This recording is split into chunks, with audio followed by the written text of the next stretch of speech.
largely, say that that's our practice. But right from when we started business in 2014, the mandate was clear. We aimed the process taxation, hence the name Taxaide. Our work is simplified, otherwise it's technical. Our work is to, we know really that a lot of taxation is essentially statutory, but at the core of it is administration. So if we, the National Assembly or the tax policy formulators, if the tax policy formulators have done an extensive work, either coming from the background of Nigerian tax policy as we have, and then the National Assembly does the extensive work of putting together the laws, a lot of it could be dead on arrival if we do not get administration right. Administration is that last mile that relates whatever concepts we have in our mind with the realities of our economy and the realities of actual tax. Actually, our work is more of intermediation tax. Simplify what otherwise is up and ensure that there is a seamless flow. We oftentimes are not seen as who interprets very technical language to very simple language, all in the bid to ensure effectiveness and efficiency. Without effectiveness and efficiency, what we have in our hands are very bogus laws that really, deals with nothing. In the history of our practice, we actually did for the stakeholder, of which conversations you would hear today, to say, in our bid for effectiveness and efficiency, what are those simple things that really could be done to achieve this? So in 2015, we did set up a dedicated technology firm. It was when we set it up, and it was dedicated to automating a lot of. The name is called Taxaide. But since 2015, it has since grown to virtually all functions. Firstly, we automate manufacturing functions, clients, we automate. We're largely right now in the space of data protection automation.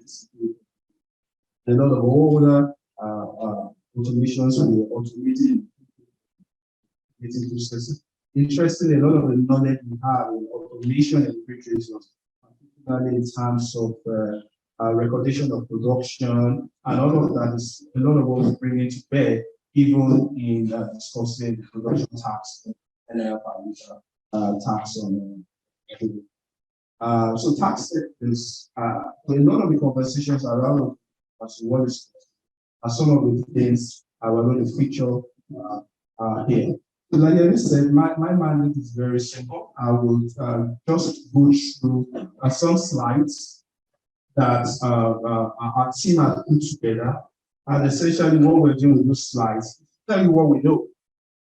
We're telling you that information which you know as today, just to give you some background to existing knowledge. And nothing is conclusive. We have no conclusions. We allow the panelists discuss their ideas. Personally, we expect some disagreements. That's fine. At the end of the day, what we will do is to provide something like a communique that summarizes the conversation. Clearly, we've never been here. Fine. The customs of the excise guys will tell us we've been here with non-alcoholic guys and who host other excise goods we have in Nigeria. Excise goods are the one service where it's in Nigeria. But for our clients and for our prospects who are in the that drinks business, we've not been here. So if anyone comes in here to tell us, this is how it's going to be and all of that, then we have to start questioning. There has to be collaboration. We have to understand where it pains us. We have to understand what it takes. All of this is for Nigeria. No one wants business to die under the burden of honors. enable taxes, administrative taxes. So again, I was going. None of it is. They are to just stimulate our thinking and perhaps set the ball rolling for the panelists, who again are representative of regulators, and they look at issues essentially from a policy, law, and administration point of view, and of course also representatives of the sugar drinks manufacturers who we're going to learn something from in terms of their production activity. The core of today's SaaS Mass is learning. It is very important that we keep open minds. Very important because unless we're able to keep open minds and discuss the issues, what has been the big problem in Nigeria will again reoccur here. And I say what that big problem is that big problem of sweeping our issues under the proverbial carpets. So rather than dealing with our issues headlong, we want to off the mic, we don't want to discuss it. And at the end of the day, those issues come to bite us at the end of the day. Progress is not really. Progress oftentimes is always always grows on the altar of truth. And what is truth? Being able to say for what it is, and then we're able to make the needed progress. Is the team ready with the presentation so that people go follow through? Huh? Okay. Okay, please can you put this presentation while I have a copy of it here. I will start at the team puts the presentation for us all and for those that are online. Michael, I can see your face there. How are you? Okay, can you hear me good? Great. All right. Mr. Orebaju, great to see you, sir. Thank you so much. Great. Peter, we can see you too. Everybody. Great. Great. Okay, Mrs. Balukun is also here. Great. All right. I'll tell you what we know. So I start first by what we call the nature of excise duty. You know, before now, as a student of taxation, if you ask me what is excise, and so it's a tax that is levied on locally manufactured goods. That was our understanding, and it's on the back of Aberaba, AG State and Aberaba. I mean, that's local classicals on excise. But then we've come to the conclusion. I want to skip the polemics here. We've come to the conclusion. I think, but this is not the slide. Get the new slide. Okay, I put it there. But we've come to the conclusion now that excise duty or excise tax or excise is what government calls excise. Whatever government says excise is what is excise. And I'll give you why we came to that. Before that, we said, oh, it was on locally manufactured goods. But the Finance Act 2020, we said, no, it's not going to be on locally manufactured goods again. It's going to now be on imported. So, our excise is administered on imported goods and also administered on goods. And then we thought it was goods alone, but then in the Finance Act 2020, we found out that it's also on tech. You know, we say services, but that would be a big lie. So it's only one service right now that is being captured under the list of excisable items, and that's telecommunications services, also by virtue of Section 37 of the Finance Act 2020. And then Section 1 of SETA. That was our understanding. Students of excise will say, oh no, excise is what you call sin tax. It's a tax you only levy on those things you want to avoid, those things you hate, those things you want to reduce its consumption. But that's also a big lie, because excise is, there's excise duty on the tap. There's excise duty on some things there's excise duty on perfume, factory in country. So we can't say we don't like those. So it will be wrong for us to say excise is a sin tax, really. So we just came to the conclusion that excise tax or excise duty is any such tax. It's a special breed of, because at the end of the day, rather than it being, yes, we also would say that it was ad valorem, because in 1960, when excise, as we get from history, when it was introduced as an ad valorem.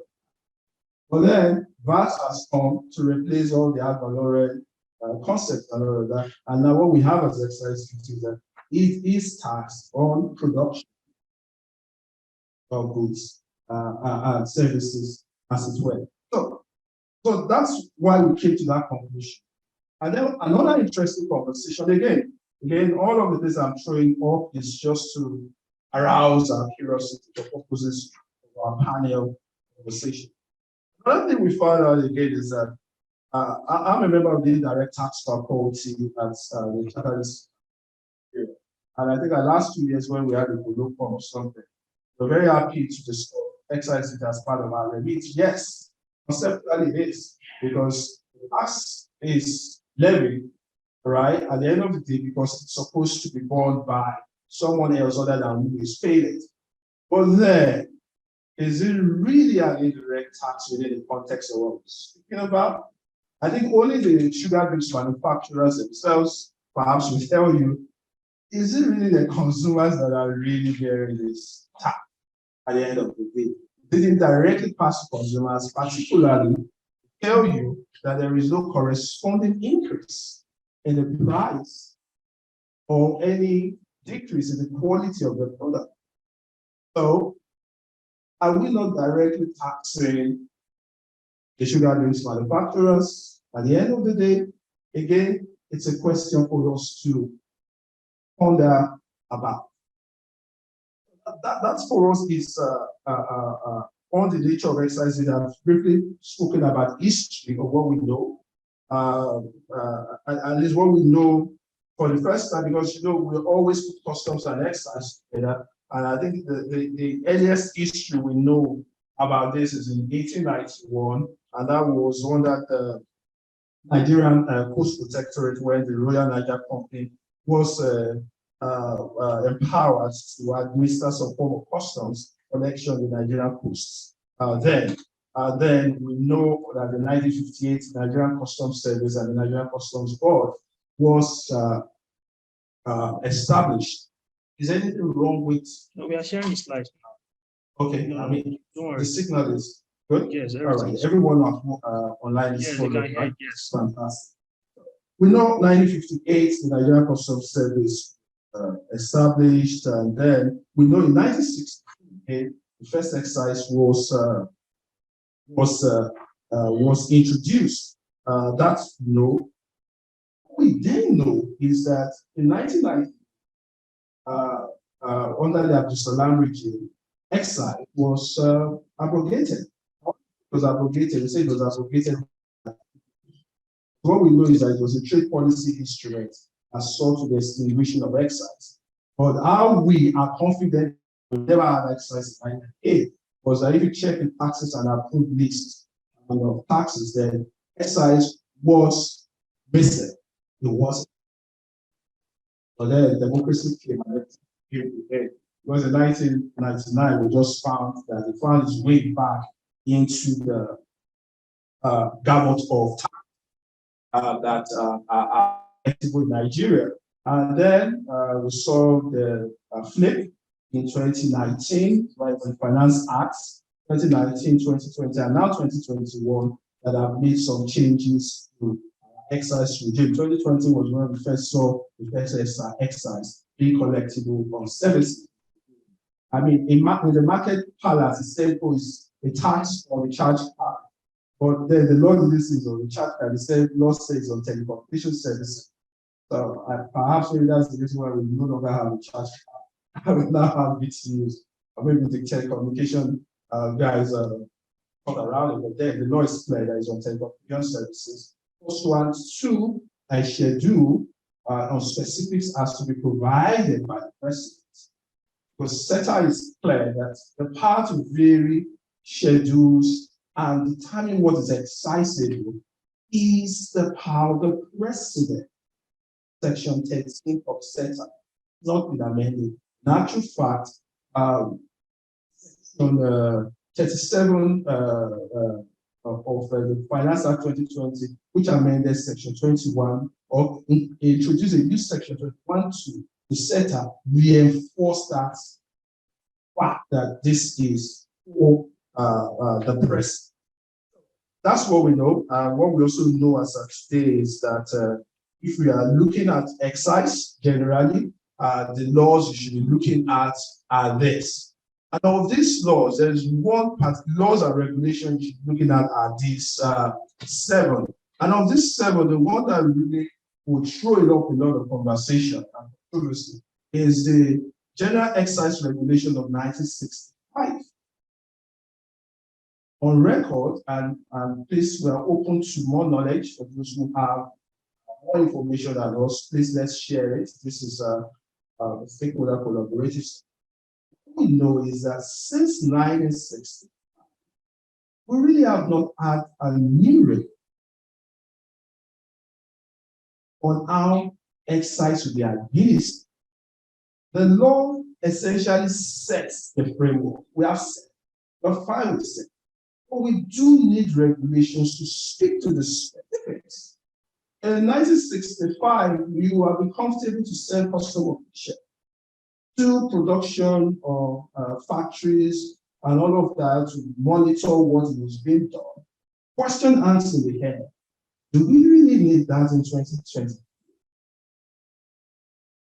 But then if we have regulations where we sat together to synthesize and craft one, perhaps it answers a lot of this problem.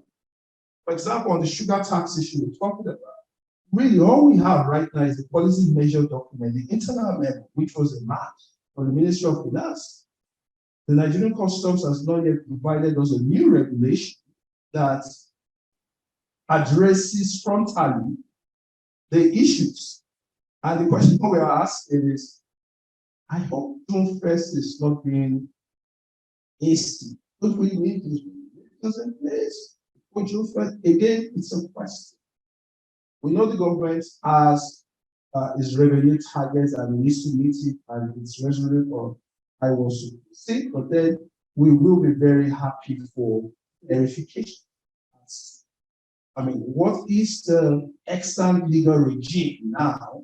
What regulations should we be referring to? And if it is available, and I said this because I mean, I've been surprised by some new laws in recent times. I'm a lawyer by background, so recently I was representing one of the major businesses industry, the very important taxes.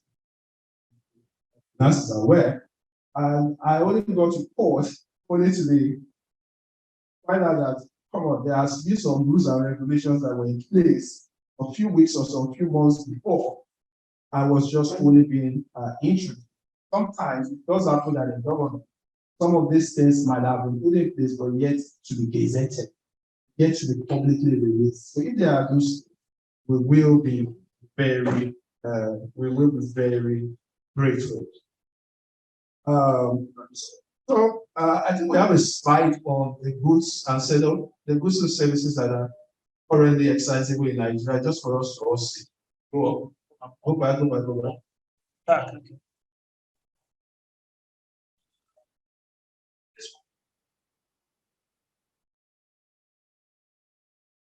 Just a snapshot of no. Okay, so we have a slide that gives a snapshot for us of all the goods and services that are currently accessible.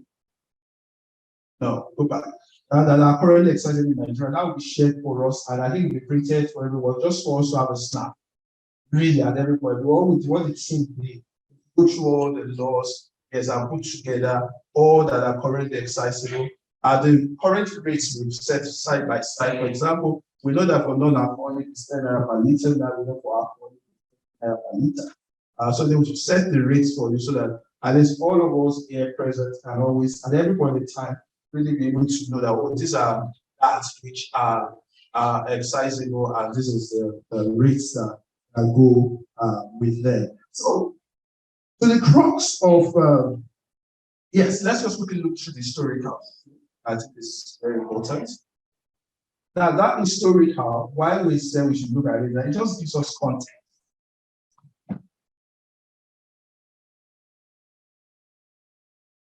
Yeah, okay, that's fine. Go back to that. I'm talking about that Excel sheet that you use. Okay. Yeah.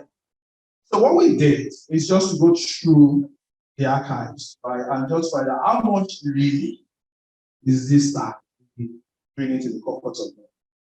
And what we did was let's put it side by side with what our actual revenues are as a and we went back from 2010 to 2019, and you can see the numbers there as to what we have actually been able to generate year on year. And then thanks to some other stats that we have in the market right now, thanks to leadership newspaper, some what they are done, and some other sources. I mean, currently it's estimated that perhaps this tax will be doing us, I mean, roughly under 150 billion naira. The basis of, I mean, new revenue to 40. I don't want to believe that. I want to believe that perhaps the Ministry of Finance has some more interesting data as to what is being with that. But if we have to go by that 150 billion naira in terms of less than 150 billion naira in terms of revenue, then we have currently a revenue budget of about 10 trillion. Then we're looking at the tax that is contributing less than 2% to, I mean, the national revenue cost. Yes, when we say when we say we have 10 trillion, don't forget that our FRS alone is promising us about 10 trillion, I mean, this year. But then in terms of the budgeted figures, we know that nationally, what we correct, that's why we're having about a 6 trillion budget deficit.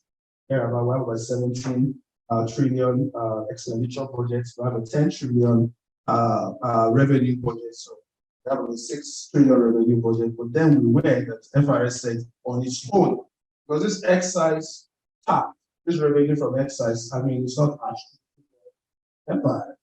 So we think we could do more, but then the question is, in terms of introduction of tax, and this is a question, and we're taking it back to the background of our national tax. Which policy aids or advises against multiplicity of taxes, proliferation of taxes, or rather their harmonization? Some of us students of taxation ask, perhaps if we want to introduce a new tax, perhaps it should be giving us some material addition to our revenue profile. And for me, I would say perhaps maybe a threshold of materiality is 10%. What I mean is that if we're going to introduce new taxes, we really focus on taxes that perhaps by their sheer introduction is giving us some more significant revenue addition to our revenue. So if we say we're doing a new tax as soon as the new 1 trillion, I think there's some conversation there. That's about 10% of what our current revenue projections are. Then to introduce a tax that is doing us less than 2% of our revenue profile comes in with the administrative issues and all of that comes with it. Again, open for conversation. It is within this background we ask ourselves that this tax on non-alcoholic drinks, perhaps maybe there's more to it. We know that the minister, we do know that, I mean, it came from the grapevine that when this was being released, it was said that look, we need to cut obesity, the incidence of diabetes, and taxes.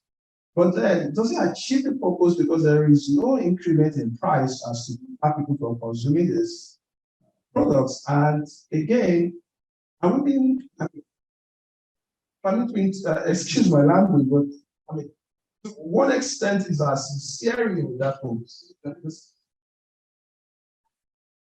Many other things, stress, basically, and all of that. So it's a conversation to be had as to what are we looking at? Is this really a drive for revenue? If it's a drive for revenue, we don't really see any material in our revenue profile, considering the history of this tax and considering the projections that we are looking at in terms of the revenue from the tax.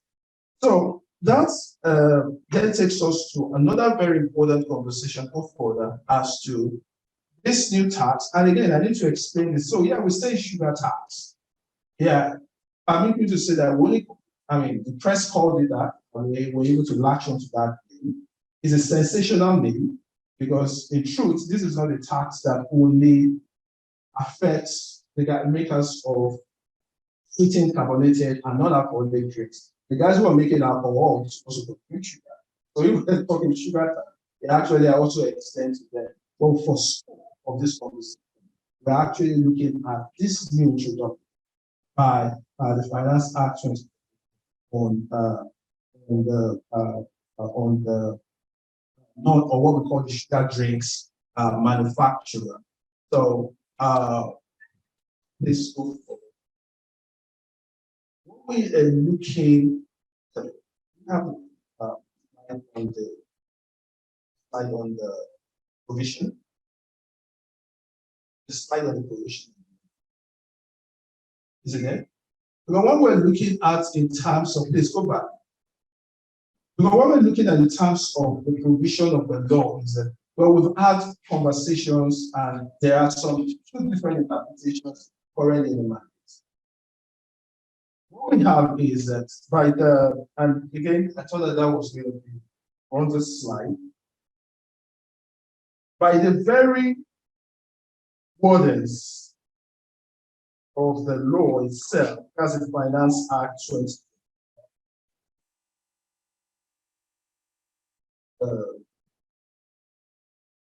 That's section 17.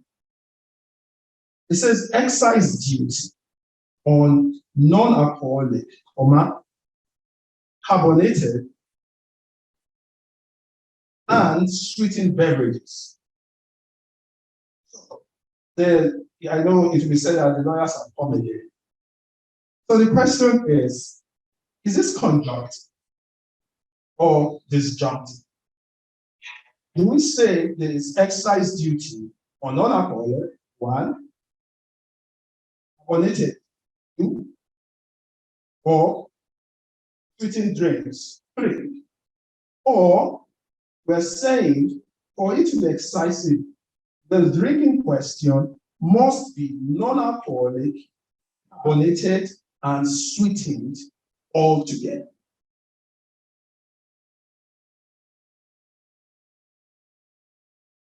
This is a very important conversation to be had. Again, goes back to why I say we must still have a summary, which clarifies a lot of it. So some of my lawyers, Taxaide, decided to do something very interesting, and that's what you have on the slide. They said, look, if you say it's non-alcoholic, but then it could be unsweetened and uncarbonated. Sorry, forget about water. Someone was being sensational to add water there. They said, well, that will include fresh fruit juice. Someone says, okay, if it's non-alcoholic or sweetened and uncarbonated, then you include dairy drinks, processed juice. And you will see the different interpretations of what's possible. We work with taxation is essentially law. Yeah? The taxman cannot levy more than the law has imposed. So we have to be very careful in the selection of law. I'm very sure that being a lawyer for the private sector, you already know where my pendulum will tilt, that I'm likely to be telling that it is going to be carbonated. It's going to be 3 of them together. It has to be non-alcoholic, sweetened, and carbonated. But then the jury is still very much out on that.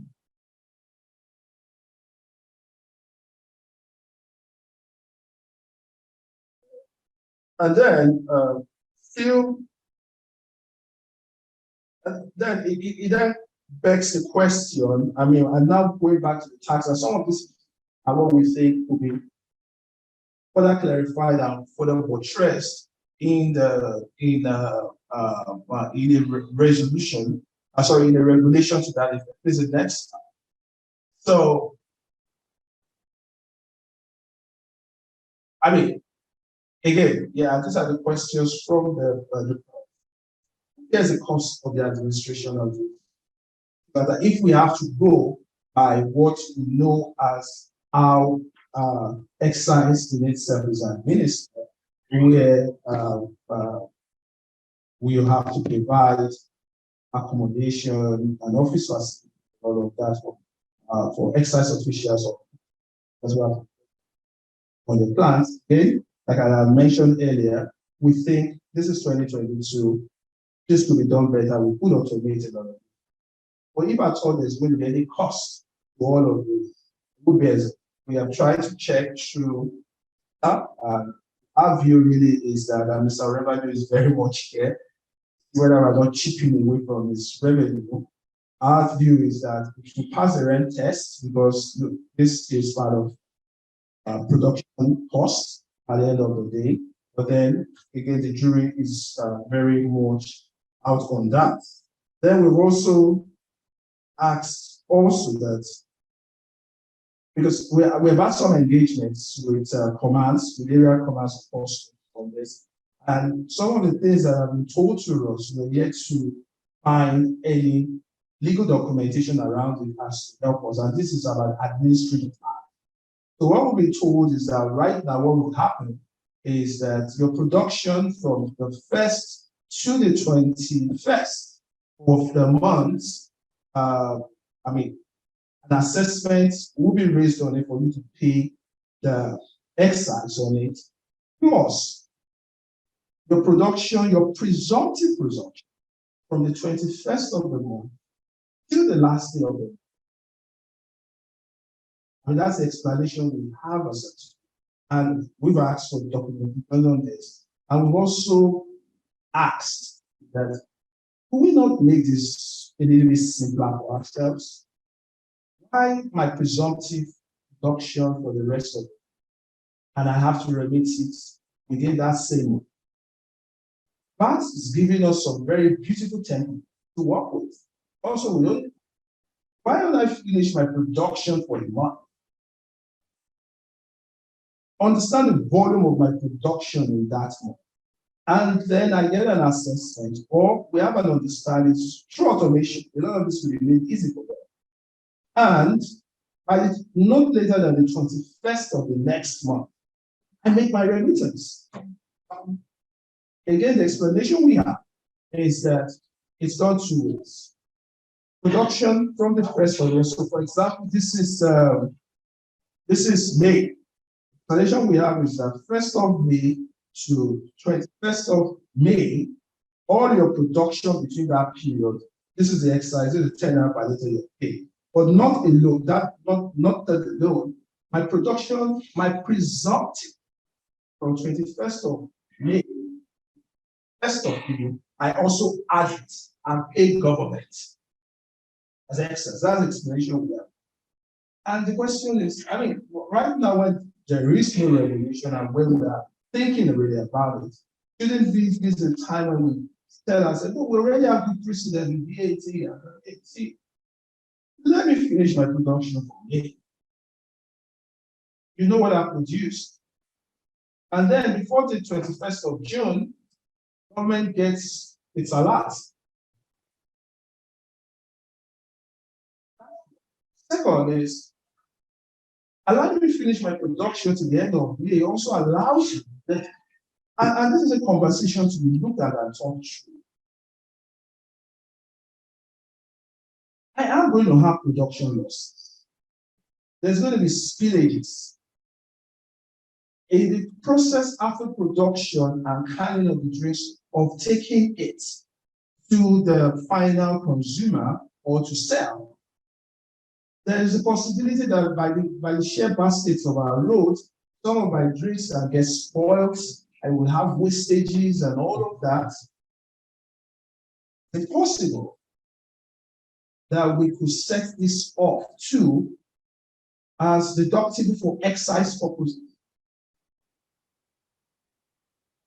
Right. I mean, of course, if we're going to set it off for excise purposes, we can't also set it off for CIT purposes. Because now, for CIT purposes, let's look at it in terms of cash. For CIT purposes, I have about a year to put together my books and all of that in terms of money and CIT. Excise right now is providing some very good monthly cash flow for government. But should we, in the process of providing monthly cash flow for government, continue to encourage businesses that now will be taking on that loss and paying on production, even though that production they're not making realizable revenues from that production? Again, the jury is out on this. I regret that in the process of putting the documentations or whatever it is we're going to do, these are some of the conversations we had. The next slide, please proceed. The next slide talks now about, all we just done with this because of our industry knowledge and having worked with the guys in the space, I mean, in terms of the private sector. Trying to do so in the next slide. That's on the a snapshot of what we look at the economics and effective tax that brings. Yeah. So what we did here really was just to, there's what we call effective tax rate in our practice. So basically what effective tax rate means for us is this: we take a typical client and say, forget the name they call the tax. Forget whether it's in the federal government, it's in the state government, it's in the local government. Forget whether it is payee that is being deducted from the salaries of the employees or withholding tax that is being deducted from the payments to the vendors or creditors or whatsoever. In the life of the company, how much of your money that is generated by the economic pursuit of your business, how much of it actually goes to government in whatever name you call it, for the CIT, for the Nigeria National Information Technology Development Agency, for the police trust. How much of your money actually goes to government? The simple simulation we quickly did was that perhaps using a sugar drinks manufacturer that is providing about 500 million liters of non-alcoholic, sweetened, and carbonated drinks. What will happen is that, but what we did is that, let's just assume that it's selling at the rate of, I think it's selling at the rate of 100 naira per 50 cl. So that means it's selling at the rate of 200 naira per liter. We can come to some understanding with that. Understanding the guys well. Let's just average it. It's selling 50 cl of the spent bottle at 100 naira. What we said is that we look at his revenue for the year, put it, and then of course, because the recognition of revenue do not add back to the record. Here, we have to bring them back because we want to see how much of money you have paid with them. So we grossed it up to about 107.5 billion.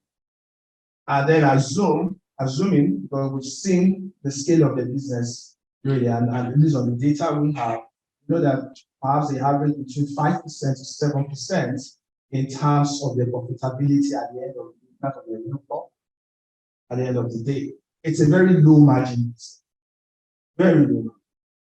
So we put their profit before tax at 5%, that's assuming 5%. And then we say maybe the taxable profit at the end of the day, by the time you set out and all of that, maybe an investment allowances, we just say taxable profit before tax around 2.5 billion. That's our half of that. Then we did a notional CIT of 30% and TET at 2.5%. I just put some figures around it. And from what we've been able to gather, is perhaps most of them are sitting right now at about an 8-9% effective tax rate. This is how much of perhaps how much of their money that is contributed by the economic unit that is actually, and then we apply the new excise 10 naira per liter, and we saw it jump 8.3% to 9%. Again, we're very happy that anyone that is happy to protect our data. But what we've seen is that they are going to be hemorrhaging more,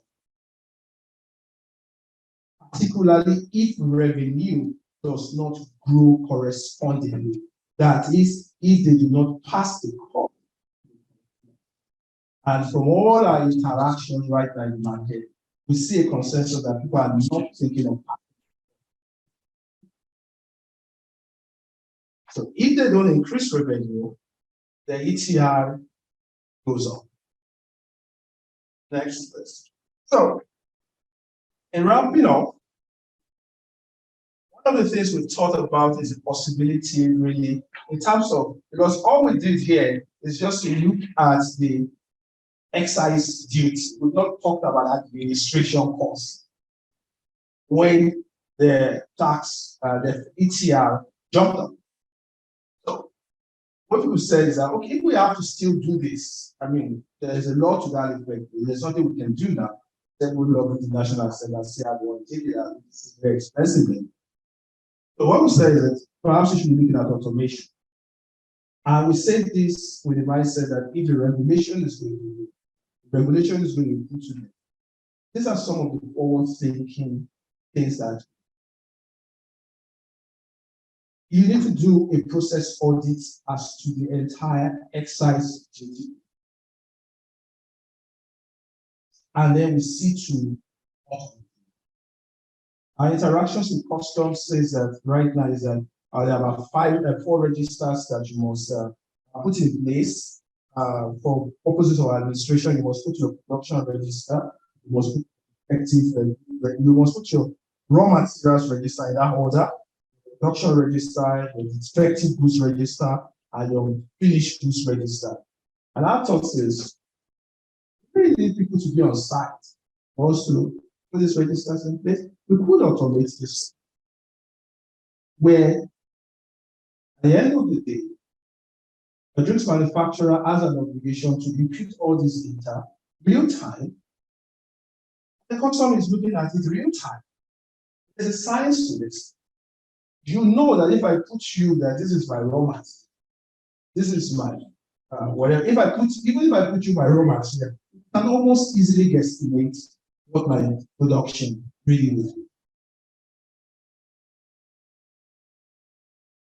If you want to audit the process, what you call, which the FRS has implemented very smart, which is that, you just do those random spot checks. The numbers, whether they do not align. When the numbers do not align, then you get people in to come and do a very good quick spot check. You show that, oh, you guys recorded that you did production averagely so in May. I just came to visit you guys in June, and then I noticed it. And then you could then say you want to get them to audit. So what we're saying is that let's think out of the box as to how we go. Easily administer this without increasing administration costs for businesses. We think automation is the way to go. Real-time provision of information. And we think that if a regulation is going to be introduced, perhaps that regulation should be pro. And the Nigerian Customs Service is one of the foremost thinking agencies of government in terms of automating a lot of these processes. Notice a lot of the work they are doing with a lot of the private sector in the place of automation. I would think excise should not be an exception. So, I mean, in summary, what again we say is, as of today, there is a law that must be paid, and that's Act 2022 comes to save the Nigerian private sector again. But as of today, there is a law, and there is work on our hands on how to administer that law. As of today, we are not aware that there is any regulation to regulate this process. And we think, from what we've seen with the 1965 experience of general excise regulation, we need a regulation just to give order to this. We think that in this new regime, the government must listen to the private sector largely and practitioners alike, and we come up with something that everybody can own and we accept it as our own. After all, the money is for Nigeria and Nigerians. It's to better our country. We don't want foreign investors coming to tell us what we do or we can't do some things on our own, the basic ones. We think a smart way to go about it is essentially to automate the processes. Lastly, we think that we need to go back to the spirit of the national tax code. We're still dealing with this. The next day we got, next few hours we got news of the new NHI and new tax. Although we've gotten information that is already reviewed, that there will be an unveiling and when things. One of the things we noticed about law is that there is no actual charging that effectively places of tax. So we think we should go back to that.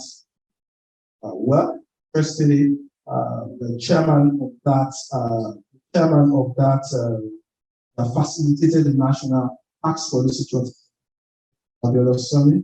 Is chairman of the board of Taxaide Technology Automated Business, and he very many keeps saying that harmonization of our taxes and non-proliferation of our taxes should really be the way to do. Ladies and gentlemen, they are present listening virtually and attending virtually. This is a statement of the issue, and leave it to really to rally the panelists together, and we're getting real solutions. It would also be concise solutions. What we do as Taxaide is document law and provide a working document for everyone in attendance. We hope that the authorities can look at that document and get some good insights in how to do this general per liter tax on non-alcoholic. And thank you so much for your thank you for the introduction and statement of the issues. In the interest of time, I will introduce the panelists. I think the bulk of the panelists as of now reside in the cloud or in the cloud virtually. But let me introduce members of the panel, and we'll continue the conversations from there. We have here present the Assistant Director of Tax Policy, Mr. Musa Umar. He's physically present here, he just stepped out. With him is Mr. Frank. I don't know. Oshani Queen. Oh, okay, Oshani Queen. I guess it was that was the wrong spelling. Mr. Oshani Queen is the Chief Admin Officer from Ministry of Finance as well. We're still expecting the representative of the Nigerian Customs Hopefully, you should join us as we continue. Online, we have the Director of Tax Policy from the FIRS, in person of Mr. Orebajo.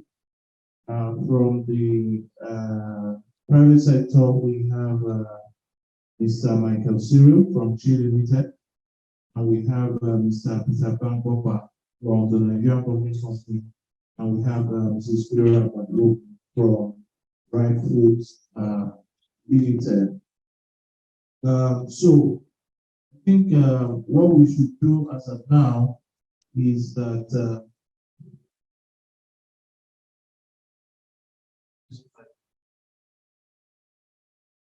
we'll take a short break of just about 5 to 10 minutes, particularly for attendees really present, to have some light breakfast while we start off with Ministry of Finance. We will be taking the intervention from the Ministry of Finance, particularly get to the rationale for the introduction of excise duties on carbonated food. Also, if there is more to it, as it has been stated here, and we will also be asking you questions around this government policy with respect to participants online, please allow those that are physically present to take a bit of breakfast, and we will reconvene. It's 11:07. We'll reconvene at 15 minutes past 11. That's just about 8 minutes. And we'll kick off the process. We're aware that everyone is pressed for time, so we'll keep that in mind, and we'll ensure that we move things along quickly. Thank you very much. We'll take a break now for 15 minutes. I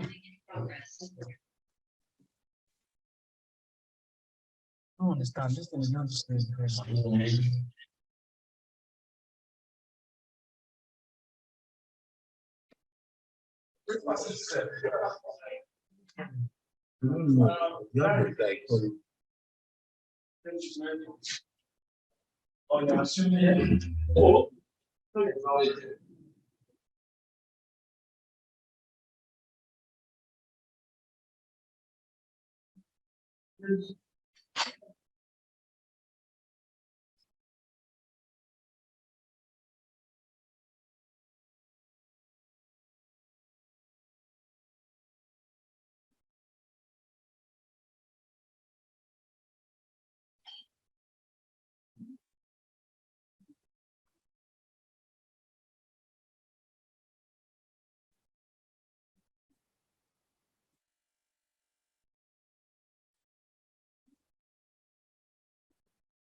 don't know how this.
from where we stop. In terms of how the panelists will speak, we will first of all take the representatives from the Ministry of Finance. Thereafter, we go to Mrs. Mira Balogun from Rice Foods. Then we allow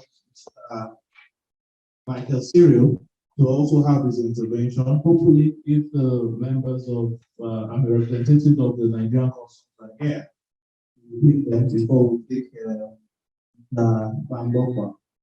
But I think we should start with the Ministry of Finance.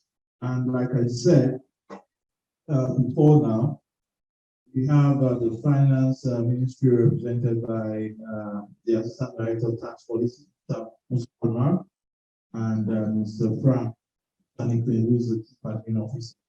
Now, from the Ministry of Finance perspective, interestingly, I was privy to some side conversations just about now, whereby Mr. Umar was saying that the Finance Ministry will do everything, his business in Nigeria, and that's why they are here. Now, my question would be from three perspectives, at least for now. If you have, and I'm speaking directly to members of participants listening to us virtually, if you have any question, comments, you can drop it in the chat box and we will definitely address them. Now, to listen to the Ministry of Finance, why did the government decide to introduce or reintroduce excise duty on carbonated goods, particularly looking at the state of the economy now? Things are quite not as rosy, both on the manufacturer side and also the consumer. As Billy has said, then more to it, government is saying that it's trying to. Powder would be better for. But then again, if you look at the contribution of excise duty generally, is not necessarily causing government to trade. But if you look at it, those questions come to mind. And I think the next question would also be, is government looking at automation or as the conversations to get more questions? So, what's your reaction to that?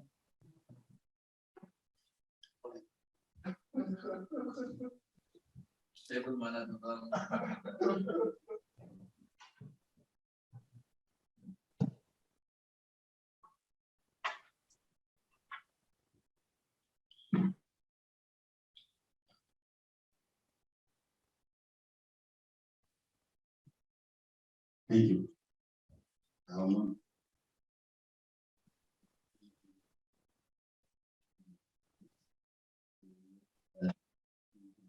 And trying to have the attempts as much I can close towards listening. I appreciate what presentation has been given and the historical background that has been set in place, and to that extent, and begin to draw here has presented a whole lot of talking points as a government side and some kind of clarity. That's the whole essence. One thing that has been said that is very clear, that this is the position of the law as such. And since that is the position of the law, it's not about Ministry of Finance, here, and anything about excise, or anything about revenue generation. We are discussing now is whether it's the right time, the right not charge excise from it is about what we are discussing.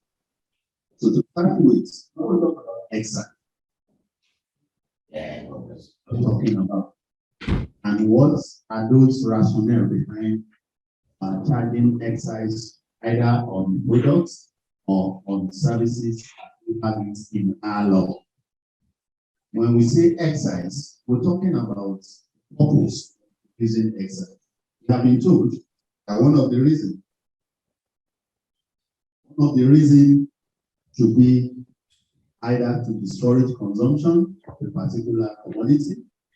That is also very apt for discouragement. It can also be for revenue generation, and at another time can also be because they are luxury items. So this fits into one of those reasons or combination of reasons why government wants to charge a particular excise. Not a unitary purpose. It's not just for the purpose of generating revenue all the time. That's the only reason why government wants to charge excise. So it will be a combination of these three reasons that are. In the case of non-alcoholic beverage, as we have it, just permit me to use it loosely.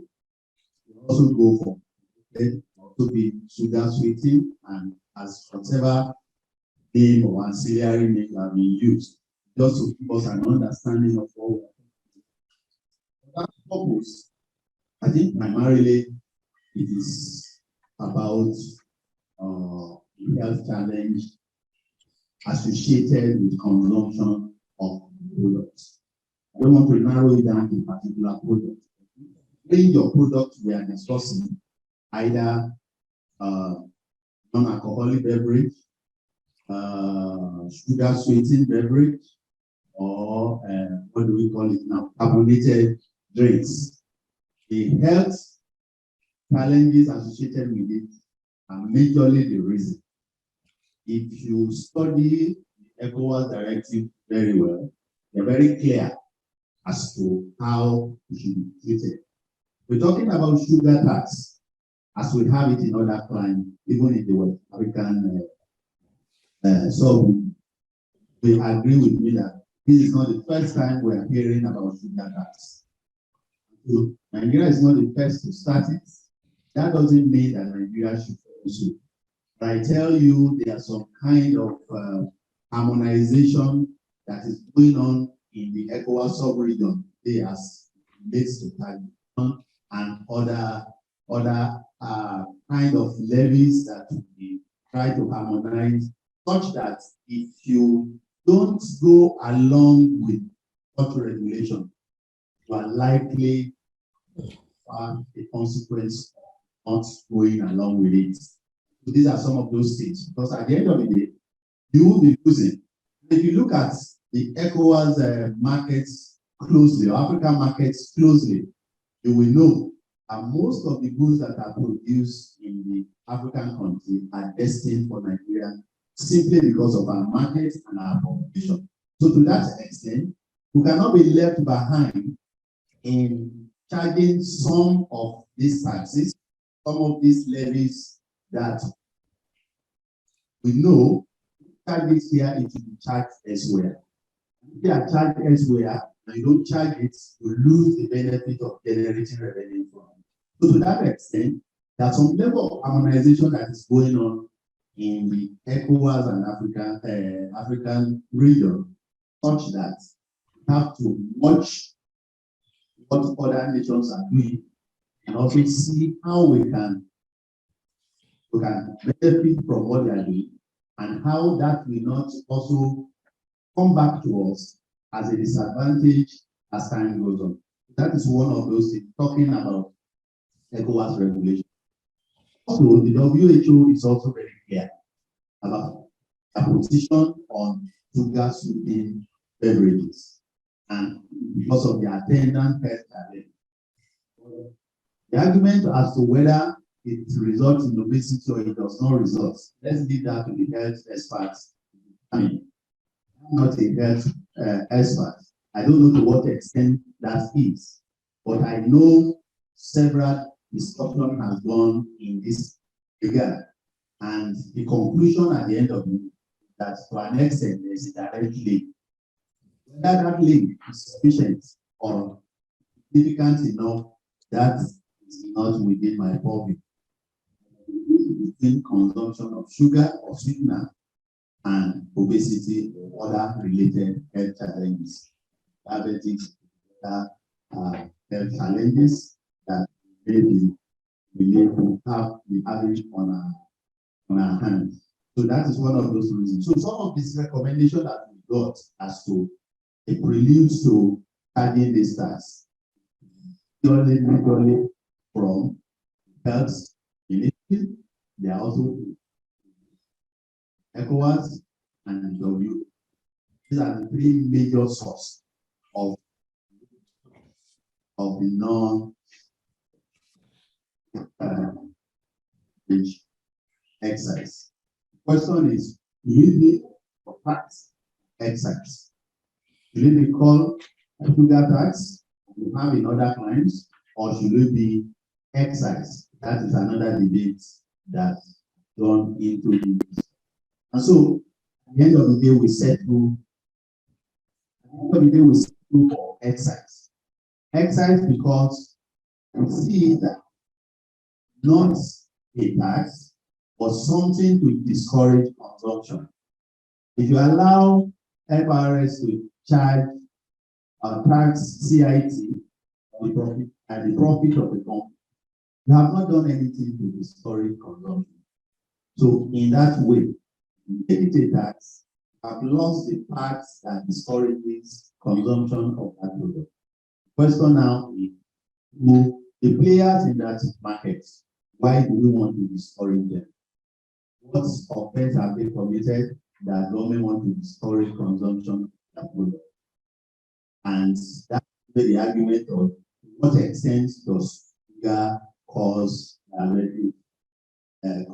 obesity. Have all of this background, when we will now appreciate better where we are going. The next question now is, if we must have a non-alcoholic excise on non-alcoholic beverages, how much should we charge? How much should we charge?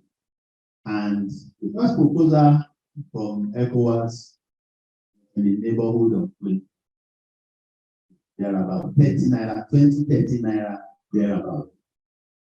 But after much consultation, discussion, argument here and there, which even the players in the sector were also involved in this discussion, for which I know so much, they were part of the debate at the beginning of the examination of this. It was as to whether this is right, not right. Do we put it off for another 1 year to allow them to hear this? These are things, discussion that have gone underground.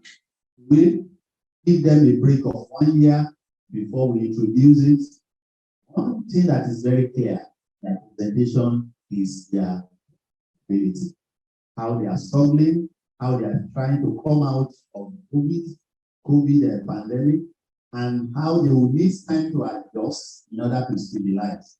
But one thing that they will always let us know is that they are not averse to it. They are not averse to it, they are not opposed to government generating revenue. But they need the right time, they need to play involved in this. But if you ask me, when is the right time? If you ask me, if you give me the chance, I will do everything to discourage government. If I'm here in that sector, I will do everything. Keep posting and posting you until such a time it's not going to be. That is what they are supposed to do. And so they are doing that at their best. But the question now is, government also, apart from discouraging consumption, government also did whatever government can call. also financial security as we speak. So that was why I said the combination of many factors. You can also say it's only to discourage. The revenue aspect is also, let's not shy away from it. Can't shy away from it. Also there. Because even though from the presentation made clear that what you might be getting from there is such minimal volume that to not encourage us to time. But I want to differ from that a little. The fact that what we have collected in the past in terms of excise is low does not mean going forward. If advices are needed to go by technology and other new innovation that you have just proposed, which has already been put in the public domain. You know that we collect much more. Even those ones that are in existence before now, tobacco, the alcohol, alcoholic drink, have always been on excise. You will know that for technology to collecting them, you get much more than what we are. In that there are still some level of leakages in the process of collection that made it thought that you look at getting to get. You will always know that. So from 30 naira per liter to 10 naira, the non-consumption. How did we arrive at 10 naira? It's extent that we just want to start with something, and that should be starting with 10 naira. 10 naira per liter is not 10 naira per 50 cl. And so if you are going to now put it to 10 naira per liter, how much will it now be? That of 50 cl or 60 cl as the case may be. You know that it's something far less than 10 naira. If you convert cl to liter, maybe you'll be having like 100. We're having something like 100 cl into 1 liter. In that case, you will see that kind you do the analysis very well. Maybe about 50 cl, you'll be charging something like maybe 60 kobo or something. So it's the reason why we are thinking against non-alcoholic excise, because of kobo per bottle that we are thinking against it. Talking about pricing or possibility of passing it to the consumer. The primary payer of this type or this excise is supposed to be, but where the manufacturer feel they are unable to pass it, then they bear 100% of excise. But the question now is, between January and now, how much of soda or non-alcoholic beverage in the country? The same as we have it in December, the same as we have it in February, the same as we have it now. Question now is, if before the introduction of this excise, bottle of, I don't want to mention any of the brand, a bottle of non-alcoholic beverage sells for 100 naira. 100 naira to realistically in the market.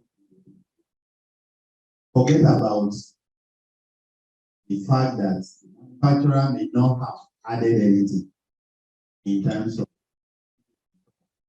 when the market price is the same. So if it's not the same, what is the change? What count for the increment that we are seeing? So is it that you already envisaged this tax was going to come and they're already making provision? I don't want to go that line. But what I'm saying is 10 naira is considerate enough. It's considerate enough for a start. So that one of those discussions we had before the actual recommendation was out was that start with 10 naira. Later, we now begin to have further engagement as to how to move up and the right timing and how to possibly have a graduation depending on the extent or the extent of the content of sugar or sweetener that is contained in those things. All of these discussions, whether there will be a kind of graduation there, because the baseline will always be such that if you have a higher concentration of sugar in your own, you may likely pay more than somebody who has a lesser concentration of sugar in his product. That way, there will be a mechanism of determining that by the time we have further enrichments. Just start with a baseline. This 10 naira, it seems to be appropriate for me now until we begin to move. Then the issue of having regulation. Yes, the position of the law is already that we have this exercise in place. It has not taken effect. But as part of necessary step towards implementing it, there is going to be need for regulation. The question is, what is still delaying the regulation? We already have 1st of June as the effective stated by the fiscal policy measure circular that was which has given about 90 days between 1st of March and 1st of June. Manufacturers who will pay this thing to adjust and prepare for the actual collection. The reason for the delay is just some sort of regulation that is going on as to what should be the regulation and what should be. Some of those issues you have mentioned are actually being contemplated. That's we are just trying to finalize the regulation. Then definitely there's going to be regulation. But what is very clear, the rate is already determined. The regulation probably will capture, and those some of those suggestions will be made. What are the intentions? What are the proper definition of sugar, sweetened, carbonated, and non-alcoholic language that are used in the law, which needs to be properly defined with something in mind that there's going to be an exemption to it, especially if they are baby formulas, they need to get. They fall under this, but like that.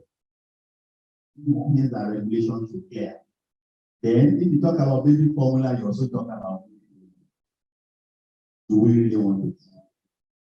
These are some of the things that regulation will take care of that are not expressly stated in, and that's why I agree with 100% that there's a need for regulation. Then the issue of a child to tax is also going to be stated very clearly in regulation. So these are some of those things. But I think are already determined. The rate is already determined, the effective date is already determined. And if you look at how we're going to collect, we can leverage on the alcoholic beverage. How have we been collecting? The beer, the spirits, the story of alcoholic beverages. How have we been collecting excise? It's already there.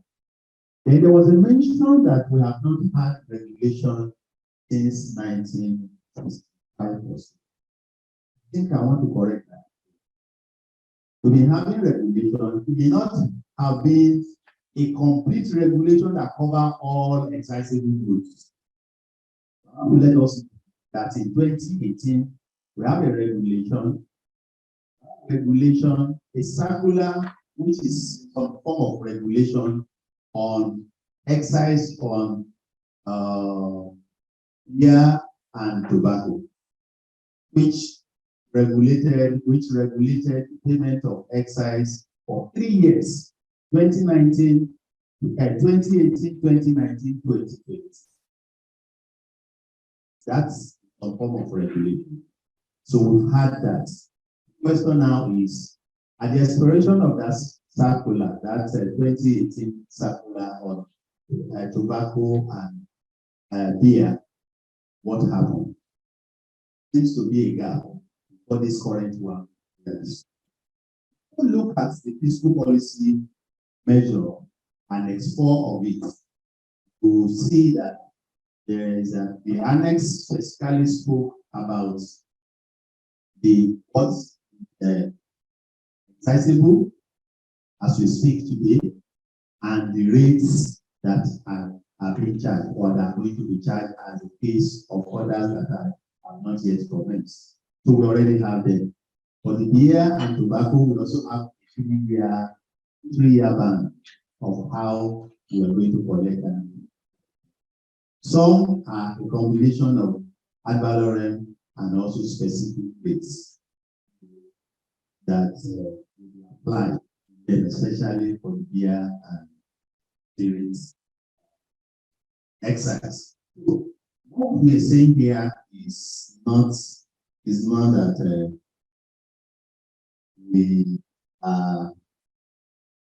what we are saying here is how do we administer not cause anybody problem. That is today for all of us. That is what all of us are interested in.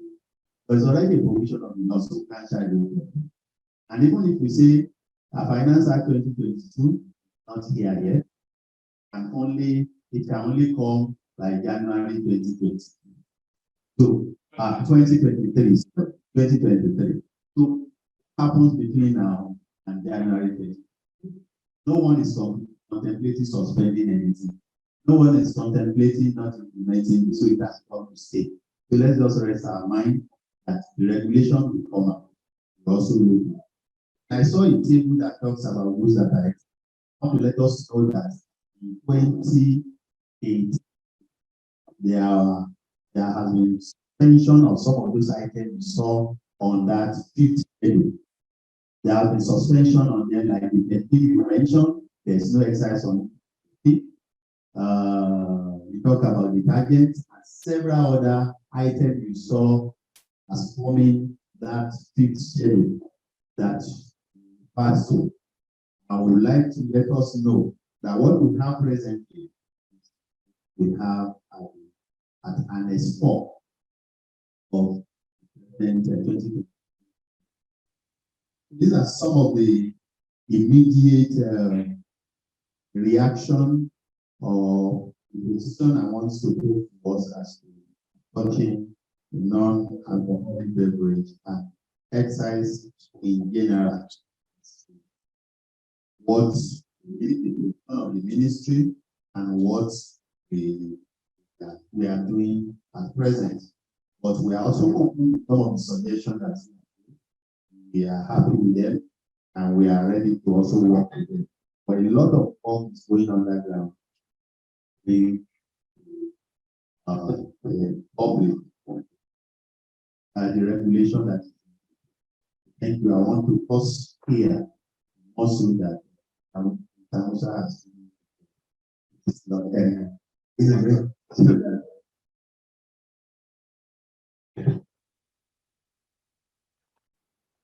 was very beautiful explanation. Thank you, as we well precise and how the and the organized. At least here from the government view on all these issues person. My colleague have said it all. It's a very good opportunity that I have in ground.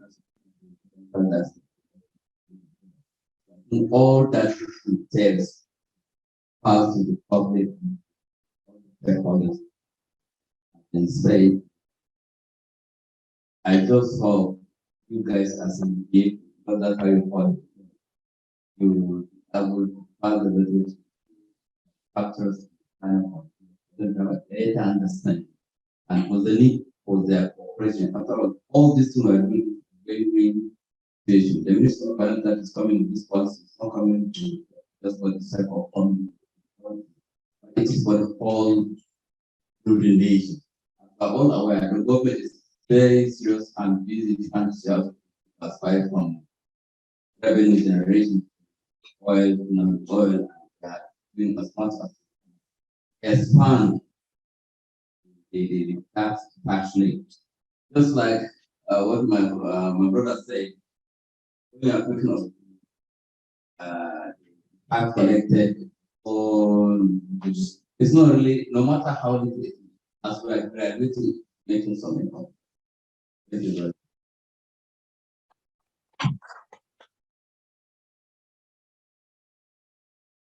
Okay, thank you very much, Mr. Umar and Mr.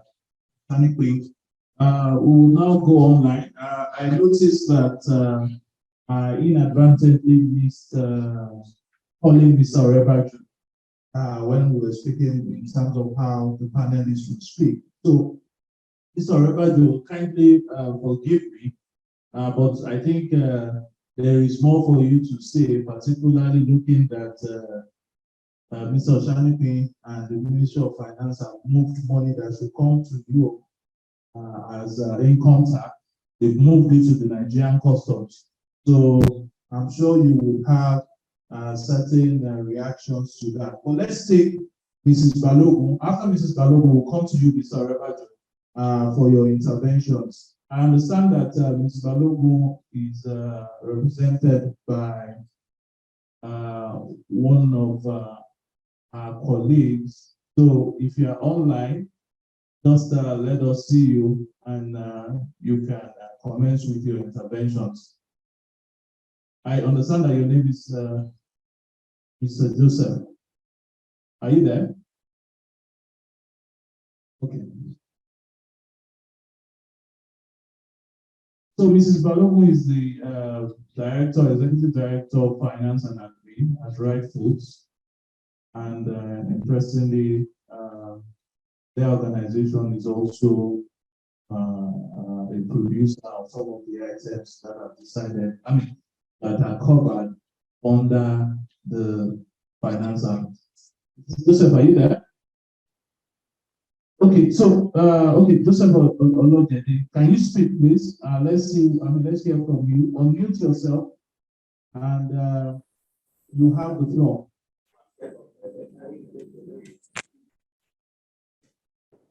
All right, good morning. Good morning, sirs. Good morning. We can't see your face. Oh, okay. Can you please put on your video? Yeah, I will do that job. Okay.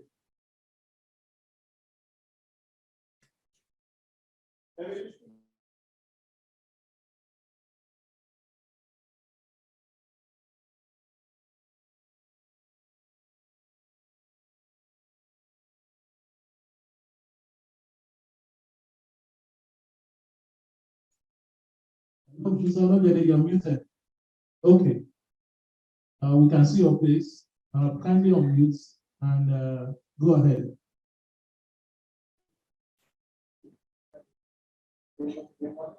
All right. Thank you very much. Can you hear me clearly, sir? Yes. Loud and clear.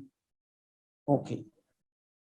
Thank you. I stand in to represent Mrs. Balogun. So thank you for all the submissions and the presentations that we have had so far. In the interest of our dear nation, and also in the interest of all stakeholders, particularly the manufacturers that are trying as much as possible to sustain the economy, especially in these hard times. I just have a few concerns that I want us to address. Okay.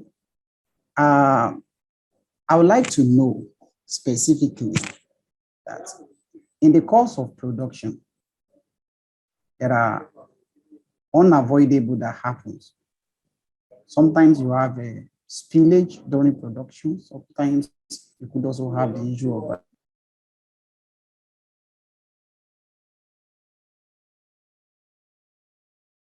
would excise duty also be computed on all of those things?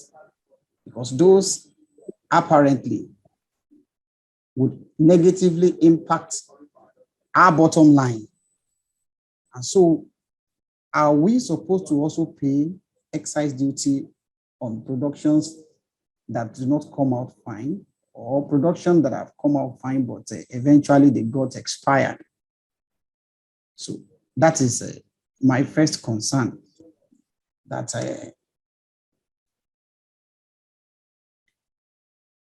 can you hear me? Yes, we can. We can. Okay. I think maybe you speak on all your interventions before we get any type of reaction. Can you hear me clearly, sir? Yes, we can. We can, Mr. Olojede, we can hear you. Okay. So what I said that, do you want to take it one after the other, or the? No, list out all the issues, and you will get reaction from the Ministry of Finance. Okay, thank you very much. All right, and then secondly, it is not every of our SKU products that have sugar. We have some of them that are sugar free. For instance, now I have my Biggie Zero Cola. So in those instances now, what is the expectation? Am I going to also pay am I expected to also pay excise duty on such? So then again, my third concern that I would like to have feedback on is that there are certain expenses that I have been briefed that we would incur in the course of setting up the custom offices, giving them accommodation, and all the rest. So I want to know if those expenses are reimbursable or they are deductible, so that I can do a setup before remittance is actually made to the federal government. And then second to the last also, I'd like to know how specifically government want to assist us in the industry. We are seriously battling with constant increase in production cost. Raw material between January and now, getting FX has been pretty much more difficult than before. Raw material costs keep soaring every now and then. Even the sugar cost has gone up twice at the minimum. So I want to know that genuinely, how would government assist us in this direction? Because excise duty is coming again as an increment on our production cost, which we compound our woes. And in our own way, we are contributing our quota to the development of this country, to reduce unemployment and to put food on the table of every common man. So if I may submit, sir, wouldn't it rather be better if government could graduate this tax over time and then start off with something that is lower than 10 naira per liter that we are proposing? And then over time we graduate it, than coming to hit us hard at once. I mean, how is government, what direction is government specifically taking to assist us? If we truly understand that manufacturers or manufacturing entities are the engine room that can actually drive the development, the economic development of our dear nation. So these are just my concern for now, and I'll be waiting for response from the honorable ministers. All of this. Thank you very much. Thank you very much, Lord JD. I think you have raised certain. I think the last one had to do with the graduating the tax over time. Interesting, Mr. Janike made an allusion to it even when he was speaking. You say that perhaps 10 naira was baseline, and amount higher than that was being considered before. But looking at realities also, businesses in Nigeria, I think there should be some type of flexibility as to how this will work, in whether we should have an increase over time. And I guess that's why we have the instrumentality of the Finance Act that can make amendments based on economic realities on a yearly basis. But I'll leave the other questions to be addressed frontally by representatives of the Ministry of Finance. And if any other member of the panel is interested in also chiming in, please feel free to chime in. But with respect to expenses incurred purpose of compliance, I would say we hold on that, because I'm sure Mr. Reba will speak extensively in his intervention in a few minutes.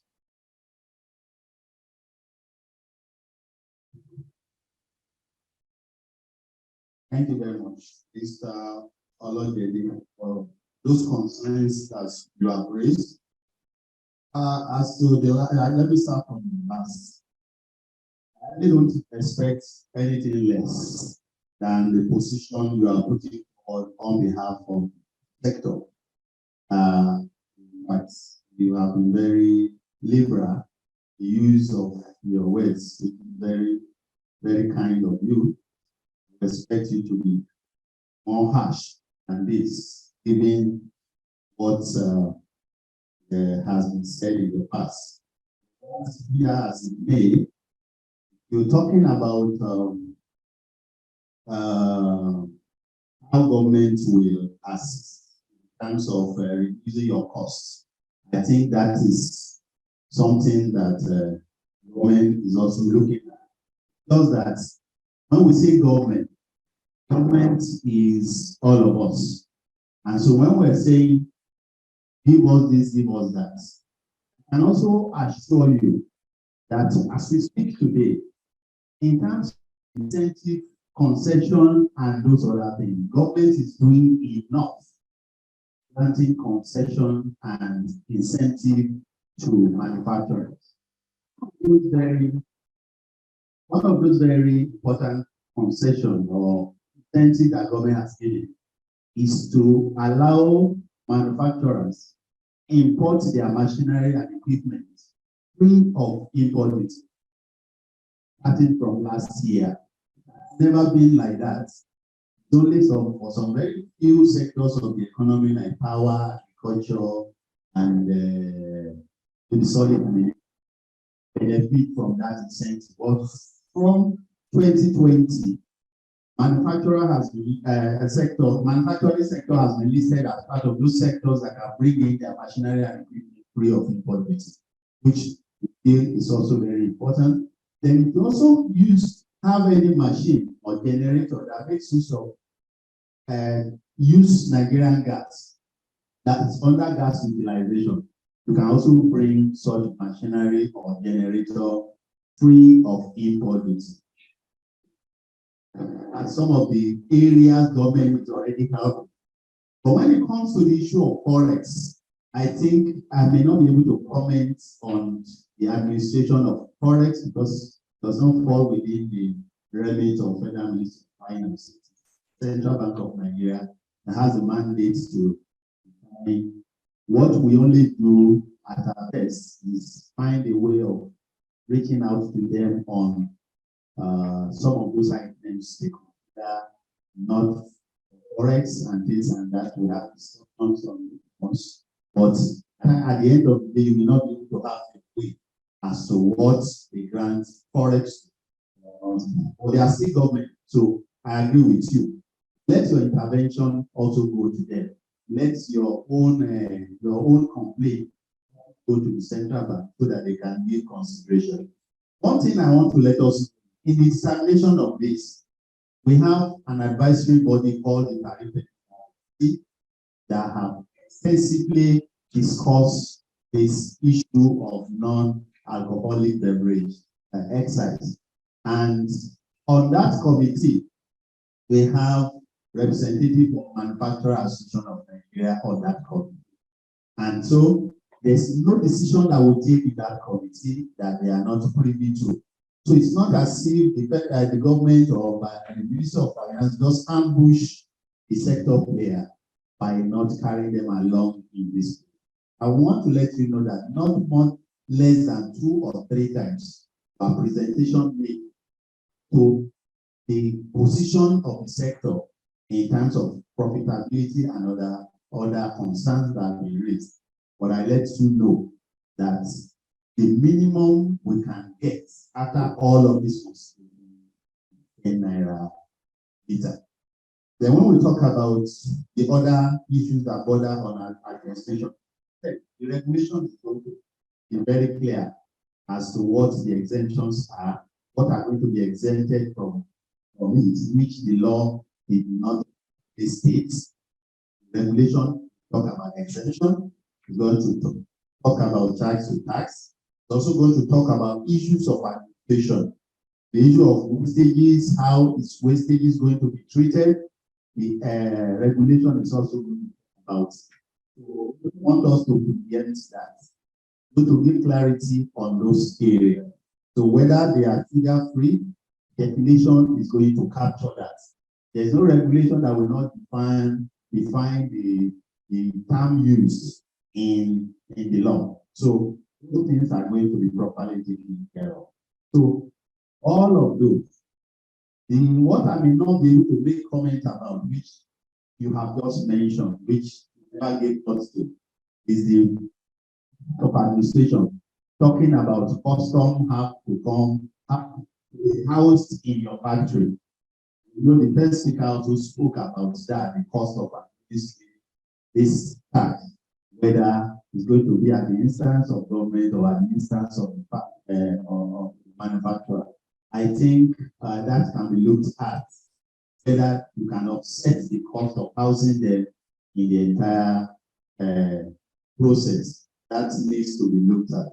If that is the position as you speak, and no, in terms of in terms of alcoholic beverage, I'm not very sure whether they are housed in the factory. They come on regular basis, check their book, also see how their product is going. So if the same can be done in case of non-alcoholic beverage. But if for compliance, they will have to come and stay in your factory. I think that consideration that needs to be looked at the second eye. And like I said, if the regulation does not say that, I think it needs to say something, about that, whether it is the responsibility to take care of the housing or the accommodation of the custom guy who intend to be resident in your factory to production. The quick comments to make in relation to concern race. Then the moderator said something the other time, talking about whether what FRS was supposed to get as the custom or this and that. Government is government. We are all the same. Whether it's collected at the level of FRS or it's collected by custom, same money goes to federation account. And so if the destination is federation account, it does not matter who collects. I can only, I want to out of that is whether if it's collected as CIT, it's going to be more, rather than if it's collected as excise is another matter. Like I said, it is commission study.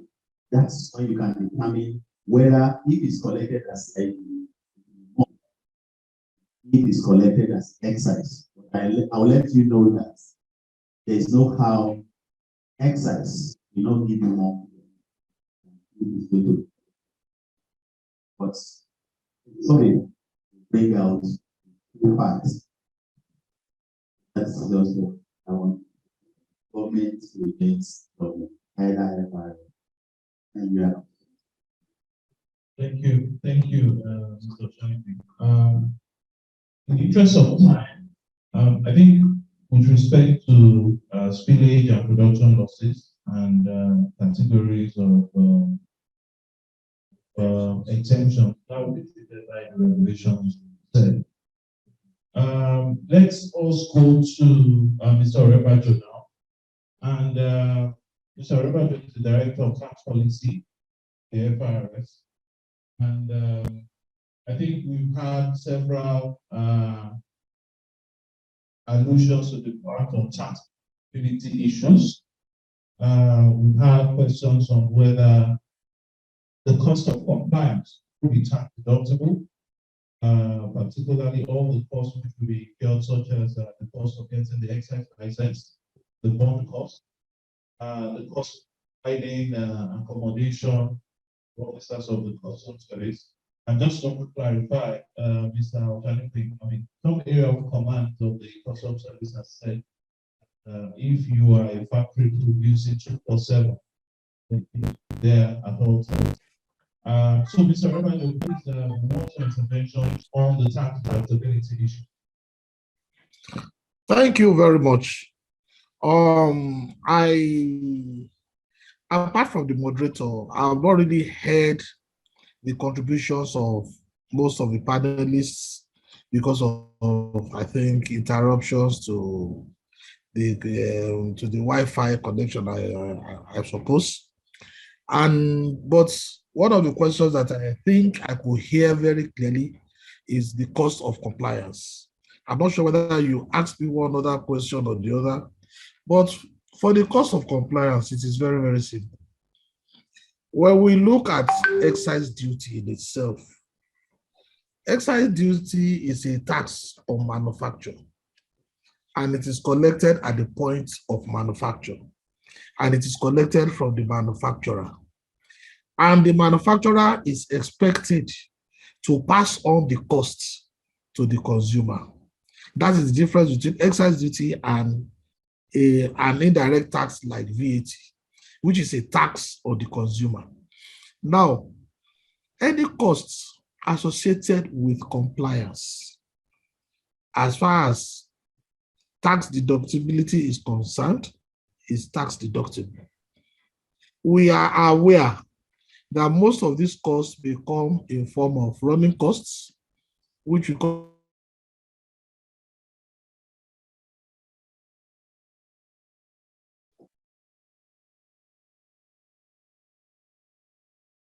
overheads. A few may come in form of capital costs, some in form of capital costs, capitalized. But any which way, they are all tax deductible. So I want the manufacturers concerned not to entertain any fear as to the tax deductibility of such costs. Thank you very much. Thank you, Mr. Orebajo. I think this clarifies issues from a tax deductibility perspective. But just for clarity, and I'm sure I can start off your answer, but when you say something is tax deductible, the assumption is that it's tax deductible for CIT purposes. Am I correct, sir?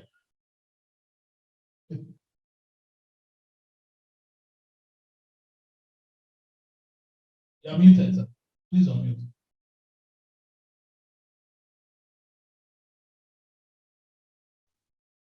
When we say something is tax deductible, obviously it's for only collect PIT from FCT and maybe the armed forces and the police. So when we say it is tax deductible, we are talking about being taxed. It is expense. All over the world, the nature of excise duty is the manufacturer adds it to part of his cost of production. That is how it is. That's how it's done. Okay. Thank you for the clarification. So, Michael Cyril, we would move over to you to hear from you in terms of what your views are with respect to the new regime. Michael Cyril is with Chile, and I guess we will be listening to some of your interventions from the practical and operational perspective with respect to compliance. Over to you. Okay. Good afternoon, everyone. I hope I'm being heard clearly. Thanks to everyone for this session, and I hope that most of our questions will be answered. So going straight to my areas of concern. I didn't get any response when I asked if everyone was hearing me. We are hearing you loud and clear. Okay, great. So I have about three areas of concern. Two of them are technical, and one is more or less administrative. I mean, I would have been glad if the customs representative was here in the room, because that administrative bit, has to do with him. So I'll just go through the technical and see if I can get some answers to that.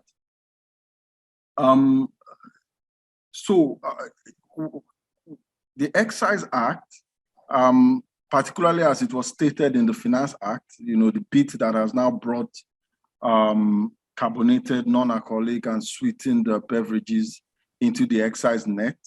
The statement read that carbonated, non-alcoholic, and sweetened beverages would now be subject to excise duty, at 10 naira per liter. Now, I'm going technical, and I wanted to understand, must a beverage product meet all three qualities or features before they become excisable? The reason for this question is it says carbonated, non-alcoholic, and sweetened beverages. So I'm thinking, must a beverage or must a product be carbonated, non-alcoholic, and sweetened at the same time? I ask because this is of direct concern to my company. So of course we produce fruit juices and dairy products. They meet the other two qualities, being non-alcoholic and sweetened, but they are not carbonated. So I just want to know, must all three features be present in the beverage before they become excisable? Or are each of these features treated independently? Meaning once they meet any one of them, the product automatically becomes excisable.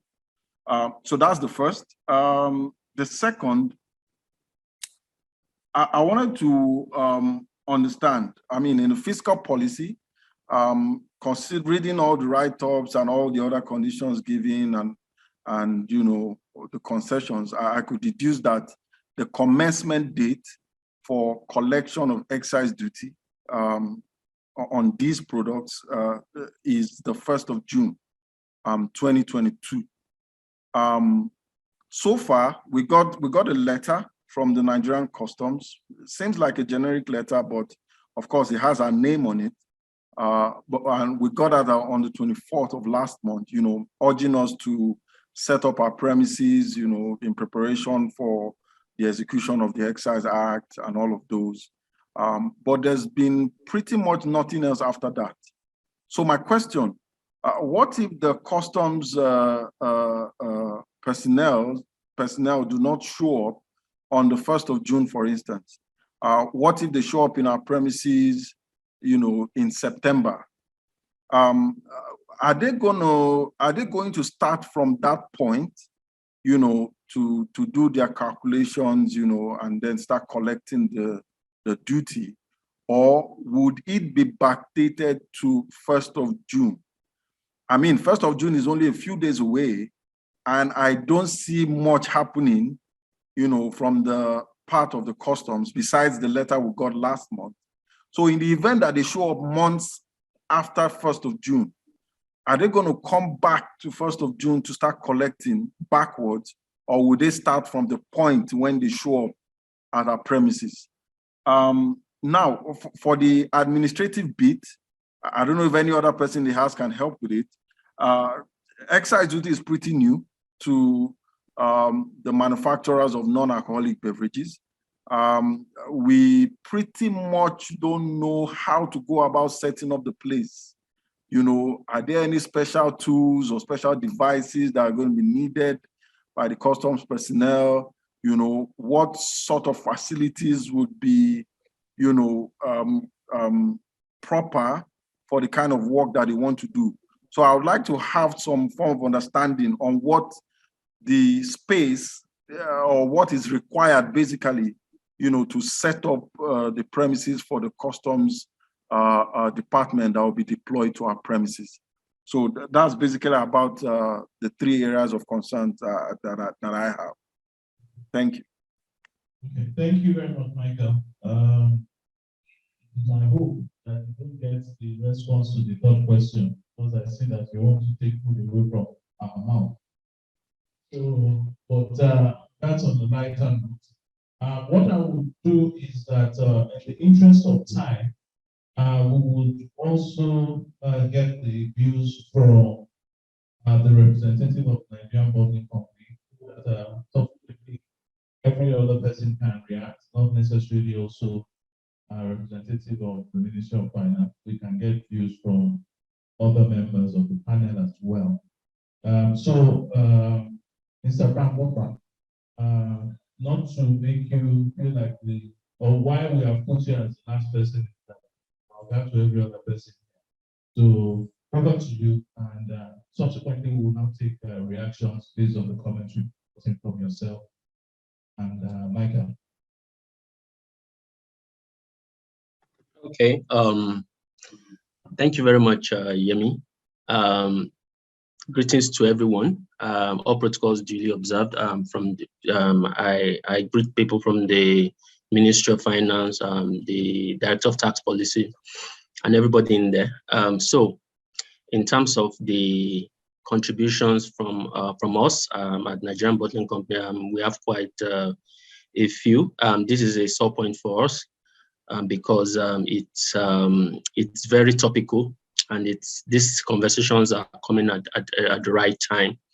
Okay, so if I'm to move on to the main issues, I hear from the comments of the officials of the Ministry of Finance earlier about the underlying purpose for the introduction of the excise duty, and one of the comments, one of the statements that jumped out was that it's basically to discourage consumption of sugary drinks on health grounds. And I'm thinking through about it, and I feel that there has not been a complete assessment of the impact from a holistic point of view. I say this because which is also, I'm also trying to connect this to my question. My first question is that if the purpose of the excise regime on non-alcoholic products, beverages, if it is to discourage consumption, we need to realize, like the first speaker also kind of touched on, that there's a whole lot of ecosystem, social economic ecosystem associated with this consumption. So by way of what's it called, by way of employment, because the beverage industry, specifically the non-alcoholic beverage industry, employs hundreds of thousands of employees, of people. And also you have also at the retail, at the wholesale level, there are a lot of entrepreneurs that are dependent on this value chain of that is being coordinated by the non-alcoholic beverage industry manufacturers. In fact, if you go to a typical street in Lagos, you would find tens of stalls in just a single street.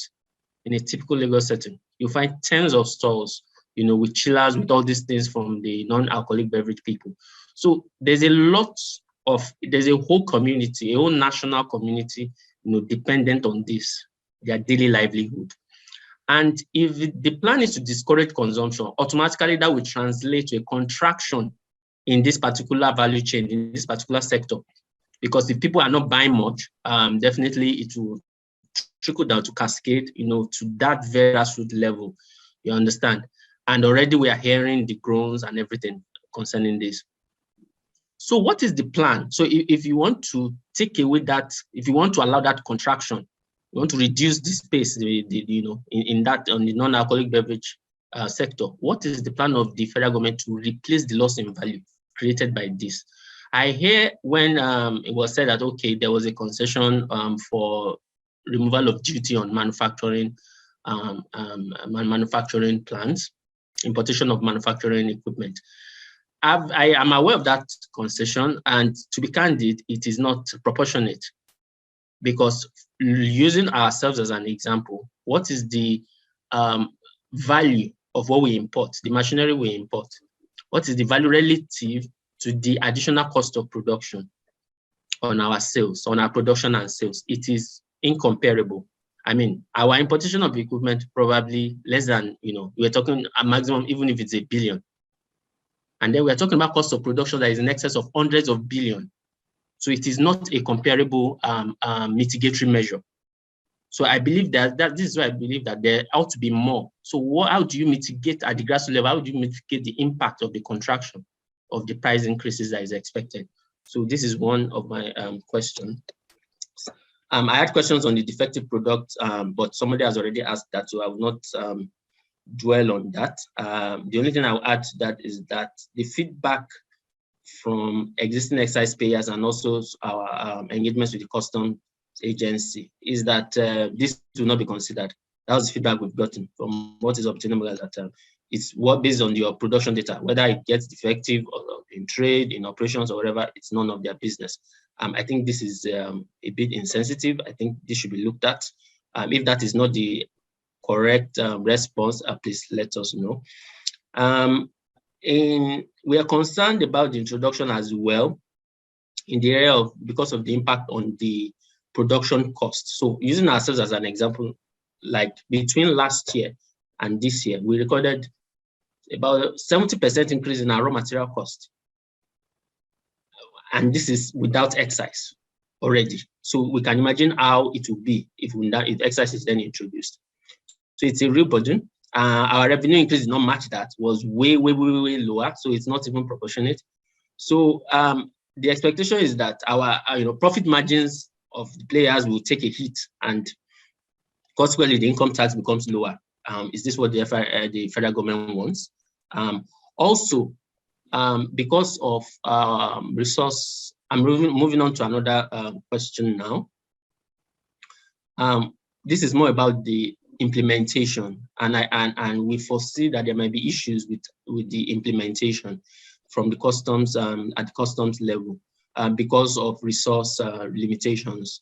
So there are thousands of non-alcoholic beverages in the market, and various plants or manufacturers that are producing these products. But we know that customers will not be able to go to all these areas, all the plants, to enforce the excise application. So how do we then tackle or manage a situation where only a few of the industry participants, enforcement is only applied on a few, while the others may be due to, like I mentioned, resource limitation and other factors, they are left to operate as they are doing before. So we now have a case where some of the smaller producer manufacturers are able to lower or fix lower prices than those that are paying excise. So this creates a pricing imbalance, which I think it's not fair. So we need to look at that. For competitive reasons, it's not an ideal situation. So how do we ensure that this is uniform? There's uniformity in the implementation to avoid disbalance on, in the industry.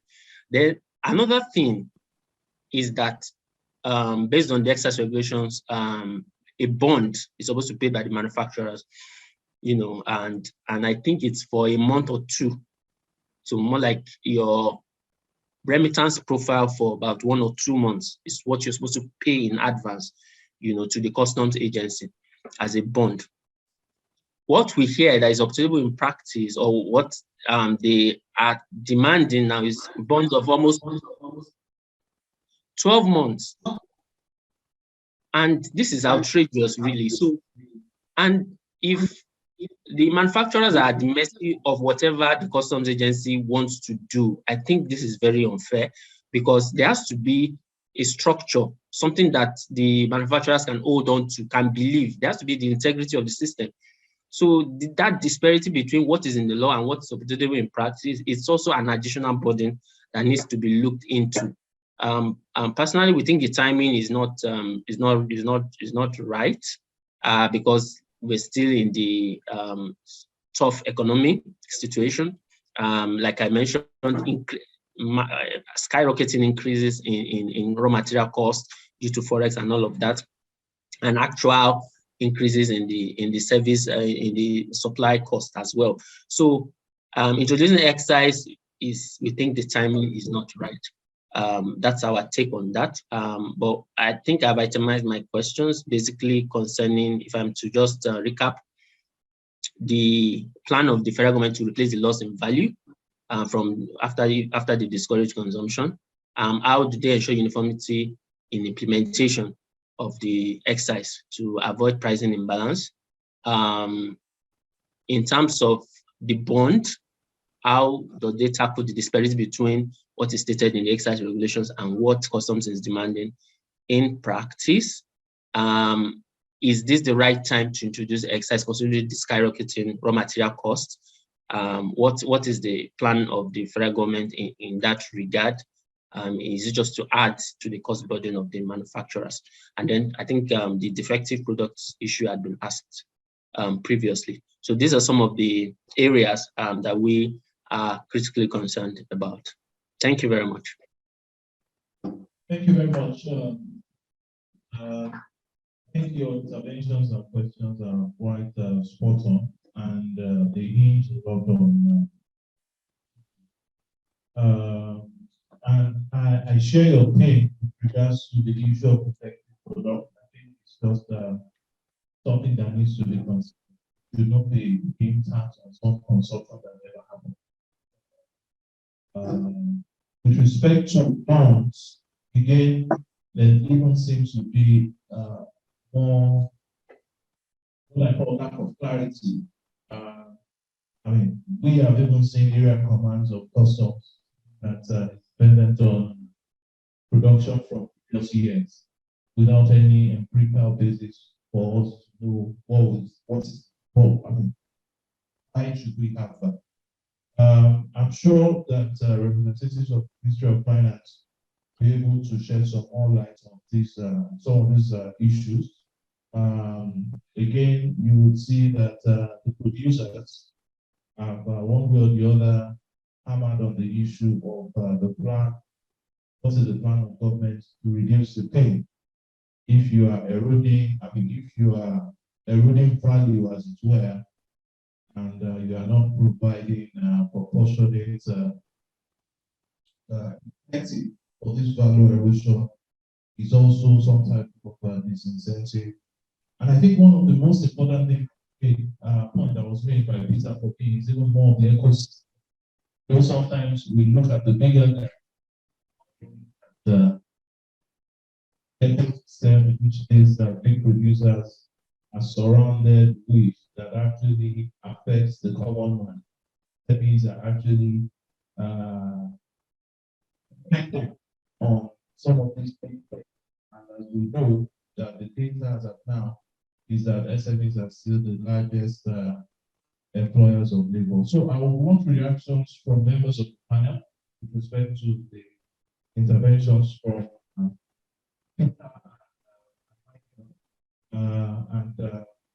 so not only the Ministry of Finance, any other person that has comments. I know that there are a few questions from the participants online, and we'll also be looking to get some questions from members of the participants that are here this study. So let me first of all allow the representative of the Finance Ministry to start this also.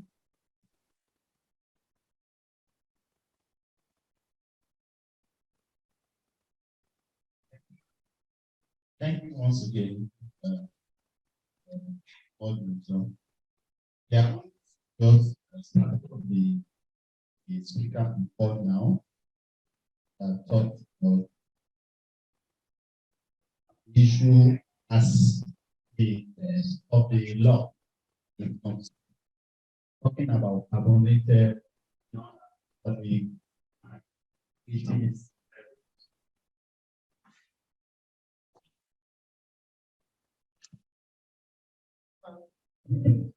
All right.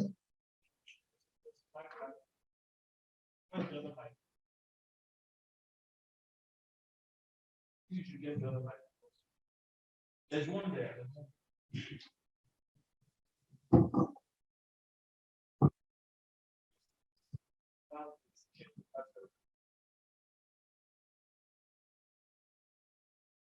Thank you.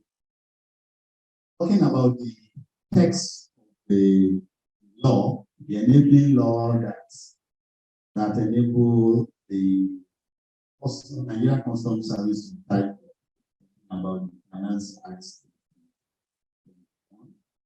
When it talks about non-alcoholic carbonated sweetened beverage, I think the intention of the law is to charge all of them. Fall in either of the three categories are chargeable. The product that fall within the three categories chargeable. Then after being chargeable blankets, then exemption is built into it in the regulation. So that's the way it is. If it's carbonated, it's chargeable. If your product is sweetened beverage, chargeable. Then if it's non-alcoholic beverage, it's also chargeable. So either way, they are chargeable, but exemptions are going to be made very clear in the regulation as to what government does not intend to charge. Like I talked about the issue of baby formulas, issue of milk and other related things that we all know cannot be charged. Those ones are going to be built around exemption. But outside of those exemptions that the regulation clearly states, every product that fall within these three categories are chargeable. That is the much I know about the text of the, unless any other thing is coming around which I'm not aware of. All right, I want to talk about effective dates as to whether the custom guys can come anytime they like, and that becomes effective date. I think that is wrong. The effective date is very clear. In the order before now, there's a circular that was released on the 1st of March, which indicates clearly the effective date and the excise on non-alcoholic beverage, and that has not changed. When custom come in September, it is not their presence in your premise that indicates effective date. That is the much I can say about that. Why they will not come on 1st of March, 1st of June, they don't know. What will delay them till September, I can't make comments about that. but the effective date has not changed. The first of what I need to know about excise is that paid in arrears. It's going to be paid in arrears. Production for the last month, you are paying this month, depending on the cutoff date. What in the regulation will also indicate is the actual date of collection. The 21st of every month, meaning from 20th of last month to 21st is what collectible. And you start your production again from 21st till 20th of next month before you pay. So it's always paid in arrears, and that is the way. So even if they come on 1st of June, they are not going to start collecting on the 1st of June. If you are going to accumulate 1 month before it's collecting, so that is the modality that I know have been in practice, especially as touching the alcoholic beverage. That's the way it is, and this one is not going to be any different. So that is about that. Then on the issue of the standard for the accommodation to be provided, I cannot make much comment on that. I think after the regulation that the ministry is going to provide, if there's any need to provide further clarity on all of those administration issues, I think the CB custom may also order explanation of what the approach here is going to be. But for us, general regulation that will clear air on some of these technical issues touching the policy come from the Ministry of Finance. Or further to that, CG will also be empowered to give further clarity as to the procedure of its officers and ministry. So that is what I want to speak about that. Then comment on the issue of employment, the employment and social ecosystem issue relating to the charging of excise on non-alcoholic beverage. I think that is one area that we have to tread very cautiously about. Yes, it's very clear that employment is involved, some kind of ecosystem issue are involved. But even at that, if the reason for charging excise about discouragement of consumption of that product, then we should know that it's also very important to government. There is no need to discourage that government wouldn't do that. And that is why when you are building exemptions, you are building exemptions around what you think should not fall within what government wants to discourage. That's why water is not there. That's why baby formula will not be there. That is why milk products may not also be there.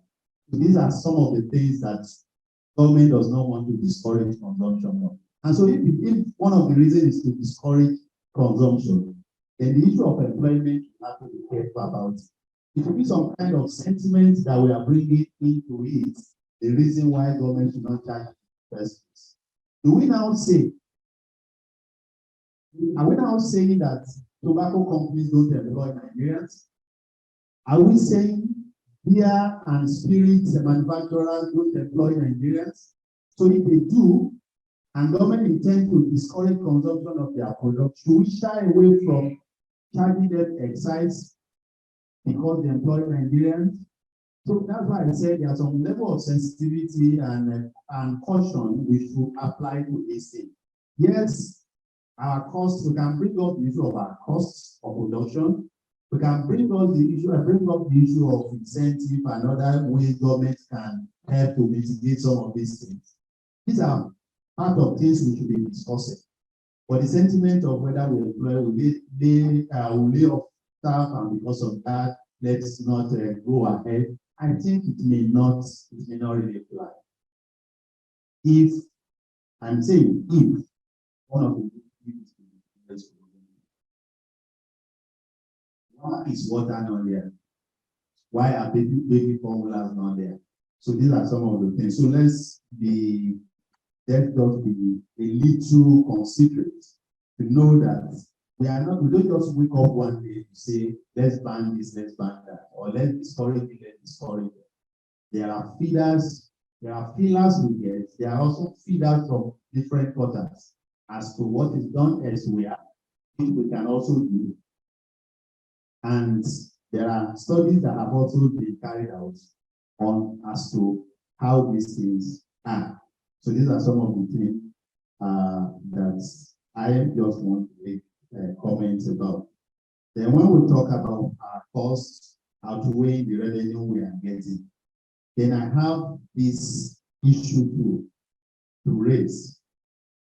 Our discussion is centered around costs and revenue and all of this.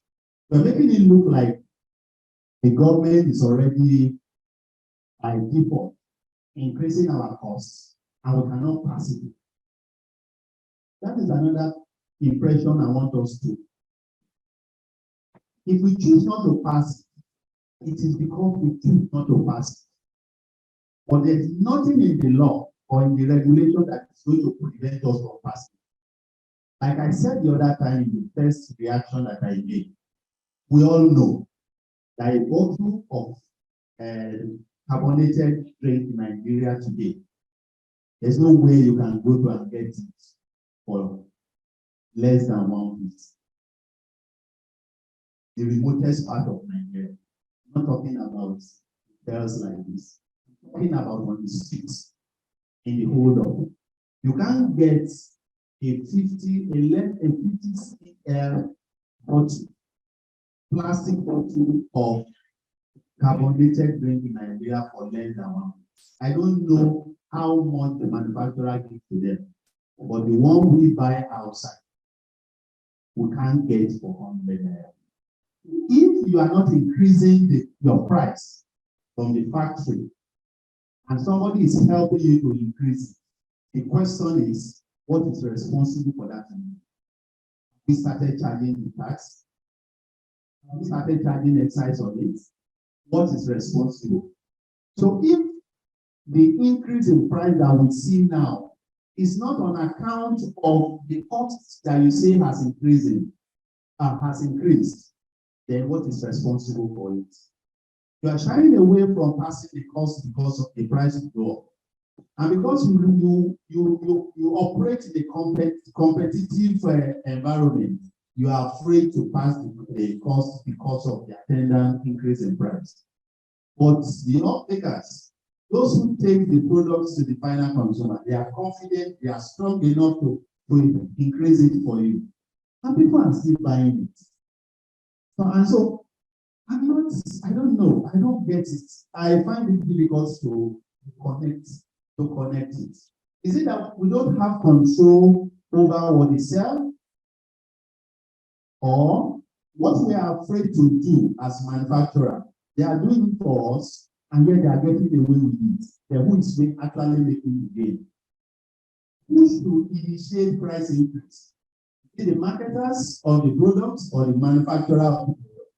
So if the costs get increased, we absorb the costs.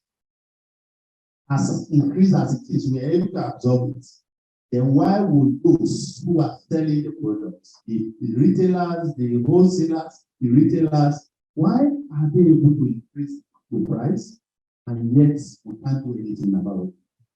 So these are the areas I want us to give thoughts to when we are discussing the issue of increased costs and absorption of the excise 100% without passing a part of it to the consumer for fear of increased price and some of those issues. So these are the immediate comments I want to add. Issues issue of bond and other related matters, borders on administration, which I feel customs should be able to respond to that at maybe, if not today, at some other time. Since they are not here, I wouldn't know how we'll get it through. But one thing we are going to go away with from here is that we'll be able to flag some of these things when the issue of regulation comes up. It is possible to put some of those things into the regulation from the will, But if it's not possible, definitely it will come in a regulation from the Nigerian Customs Service. I also want to assure us, the sector player, that NECA has written to the ministry on some of these concerns, and it's been looked. Issue of bond, issue of custom officers in their premises, and several other that borders on administration of this has already been announced and presented to the ministry and other stakeholders. So NECA is representing you in this regard.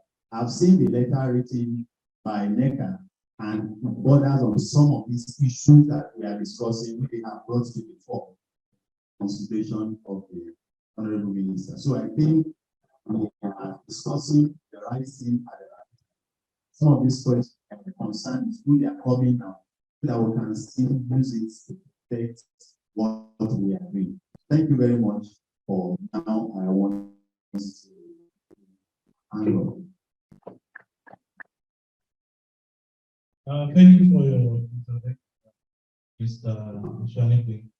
I guess I think one of the things finance ministry needs to take.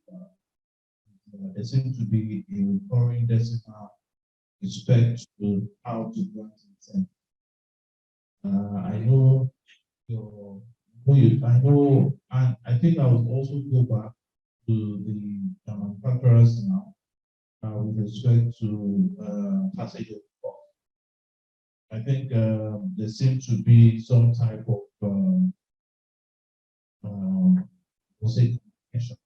in terms of the fear with respect, and I don't let them speak, but I think one of the things they want is that if you are taxing us or imposing more tax, whether we pass it on or we don't, right? The incentive with more tax, there is some type of incentive to cushion the effect, which I think perhaps we may not have the answer there. Okay. I think I'll go back to the manufacturers. Peter, I'll take you first, since we took you last before now. Two questions or two comments I want from you.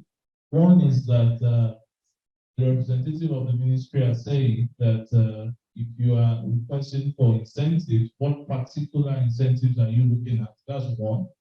Then two is the issue of there seems to be some consensus that there is a possibility of passing, consensus that the increase in your cost of production should ordinarily go to pricing products. And the question is, what is the basis for the reluctance of manufacturers not wanting to pass these amounts to, or the effect of this tax to consumers? Can we go to hear from you? After you, and after Peter, we'll take Cyril, then we'll take Mr. Olodede as well.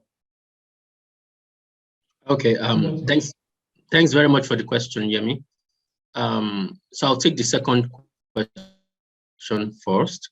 In terms of passing on the costs, actually, manufacturers have been passing on the costs. There have been stepped price increases, and I think the reason is obvious.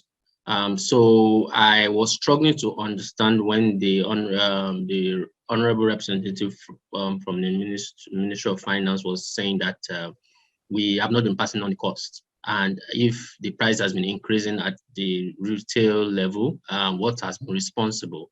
I mean, I just mentioned that we had over a 70% increase in raw materials cost from 2020 to 2021 end, so, and because of that, there's no option, but we are constrained to have introduced some cost increases, to the wholesalers.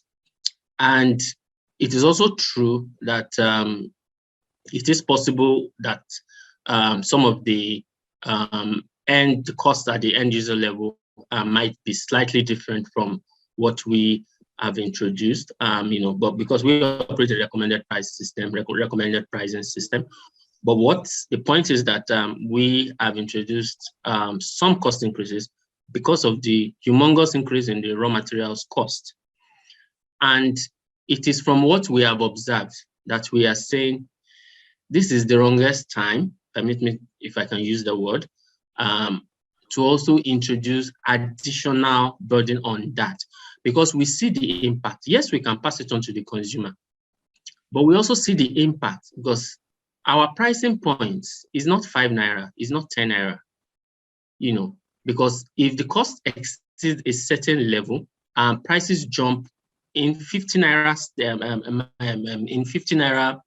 margins. So you can find that the cost will move from 150 to 200. It won't be 150 to 155 or 150 to 160. And that is not on account of the manufacturers. So because we understand the system, the environment that's peculiar to the, you know, the manufacturing of beverages, which is why we try to, you know, keep the cost down at a certain level. So if we pass it on, there are implications.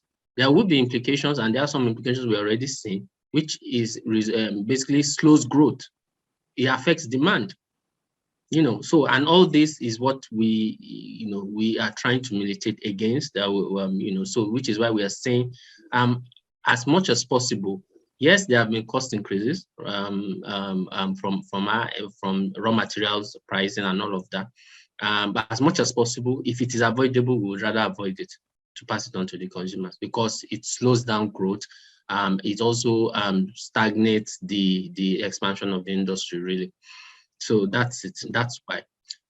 For the second question, in terms of incentives that we can have, there are a myriad of incentives, you know, that they could possibly consider, and that we think could compare to what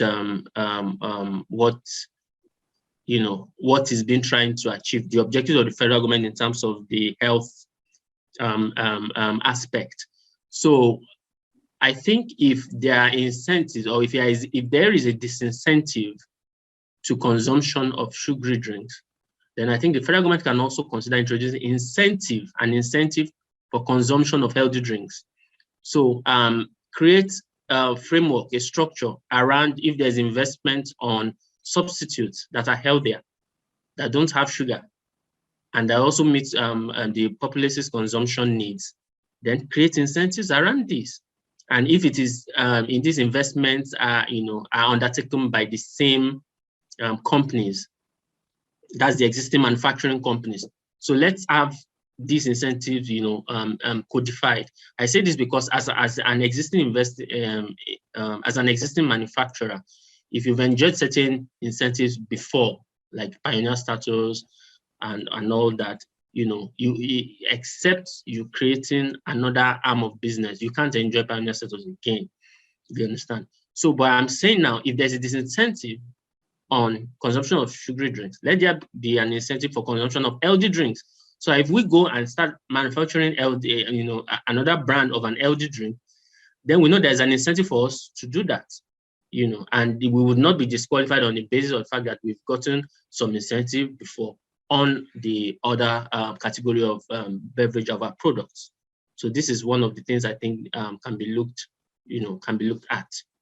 Apart from the existing ones, the reduction of the import duty on the manufacturing equipment, that's a good one, but it's not enough. That's the you know, that's our position on that. Yeah, I think there could be more, so I'll allow my other colleagues to talk through that as well if they have more ideas and all that. Thank you.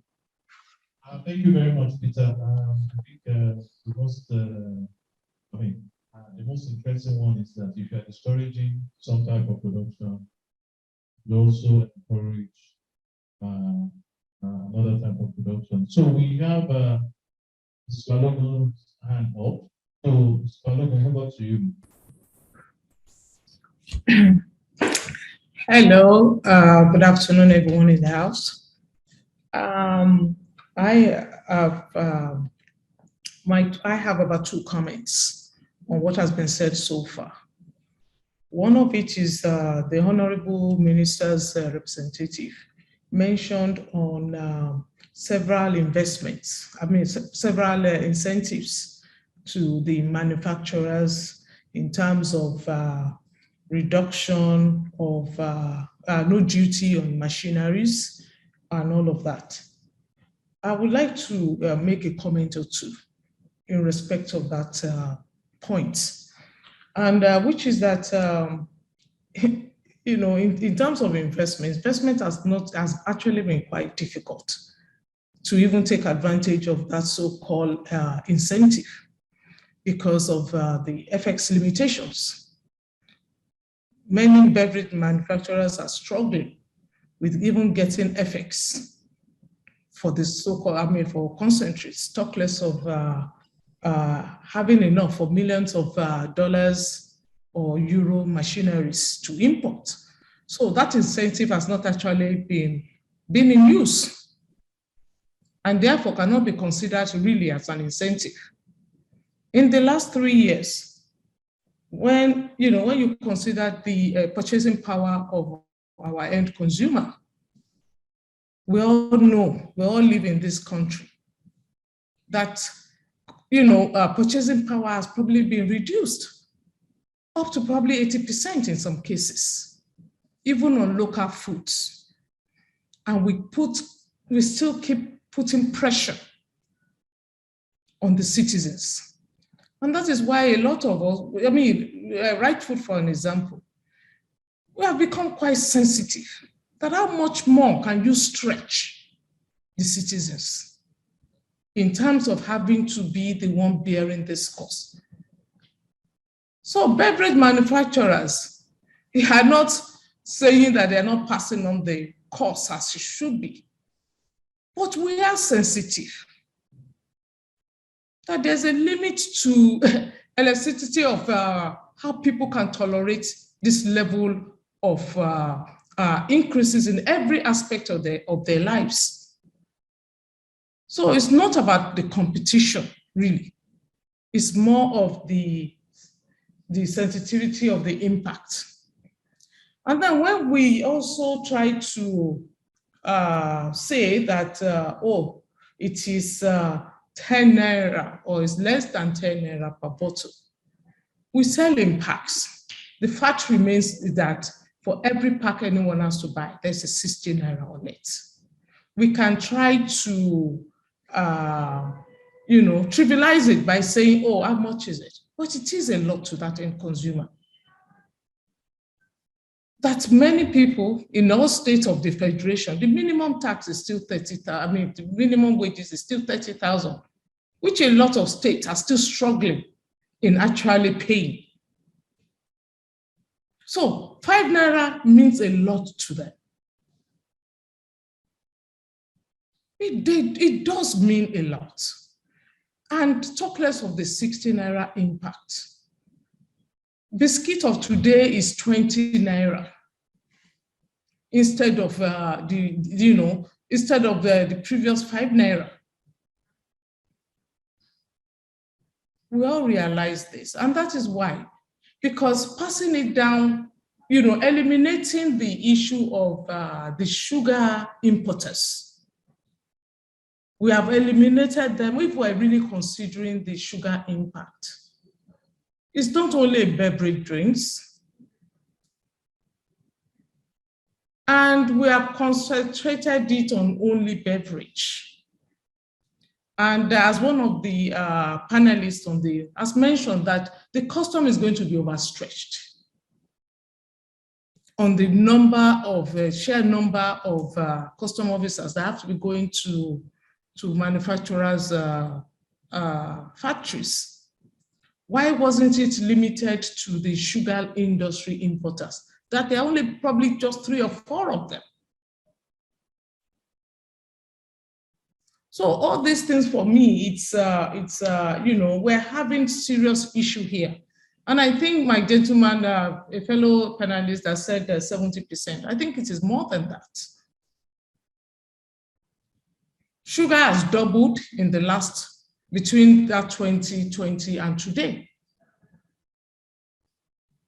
So I think that, the proposal, and we did mention with the man, we did speak to them on some of these issues and steps that could at least we understand that the government needs money, but to do it in a more, in steps, rather than 10 naira all at once, why not we start at 250? And then start gradually. Because things are not even getting easier. Most of us are sourcing for FX from, in the informal markets, and not how much are we all getting from the CBN? So, Honorable Minister of Finance, represented, please, all these things need to be considered. And the customs are also telling us that we need to provide them with accommodation. All we're hearing is the cost. We're not actually hearing, how do we assist the beverage industry to grow or encourage them to do more healthy drinks? Where are the incentive to do more of so-called non-sugar beverages? And I think more emphasis should also be that let's do it pari passu, because it will also involve new investments as well. So thank you very much. Thank you very much. From the way you spoke, I could feel your pain, particularly with regards to cost of administration. One of the things we are advocating as a firm is that we don't crash significantly some of these costs of administration. The customs sit in the factory, whereby you can actually meter where the production is being done from, and you can actually remotely monitor it. Again, some of these things are not difficult to calculate. You know whatever concentrate you need for the production of the bottle, and you can use that. Because for me, if the cost of administration is high, then again, it puts the manufacturers at a bad place. While you have mentioned the fact of saying that the finance ministry may not be able to speak on FX issue, again, I think the finance ministry can actually liaise or also take this message to the CBA. Say, we should allow these people type of priority with respect to access to foreign exchange. I would allow you come back. But, Michael, do you have any thoughts before we take further questions from members of the audience? I think we have one or two questions as of now. But Michael, you can go ahead. Okay, thanks. Of course, nothing different from what Peter and Kudirat has also said, so I wouldn't waste time on that. I share the same sentiment as Peter, struggling with getting effects, and the rising cost of procuring raw materials. Most of these materials are imported, and so we cannot avoid, sourcing effects. And once those rates go so high, we're already pushing a lot. In fact, I'm in meetings of price changes these days, almost as much as every 3 months, right? Because the realities from the last 3 months, suddenly changed so much that we have to reconvene and then raise the prices again. So we are raising the prices. And yes, the speaker from the Ministry of Finance was quite right. There are still some slight changes once it gets to the hands of the retailers and before it gets to the final consumers. But there's only so much we can add to the prices before you start losing market share. And that's one thing that's so difficult to recover. So I'm all for, what the government can do, to replace the depleting resources.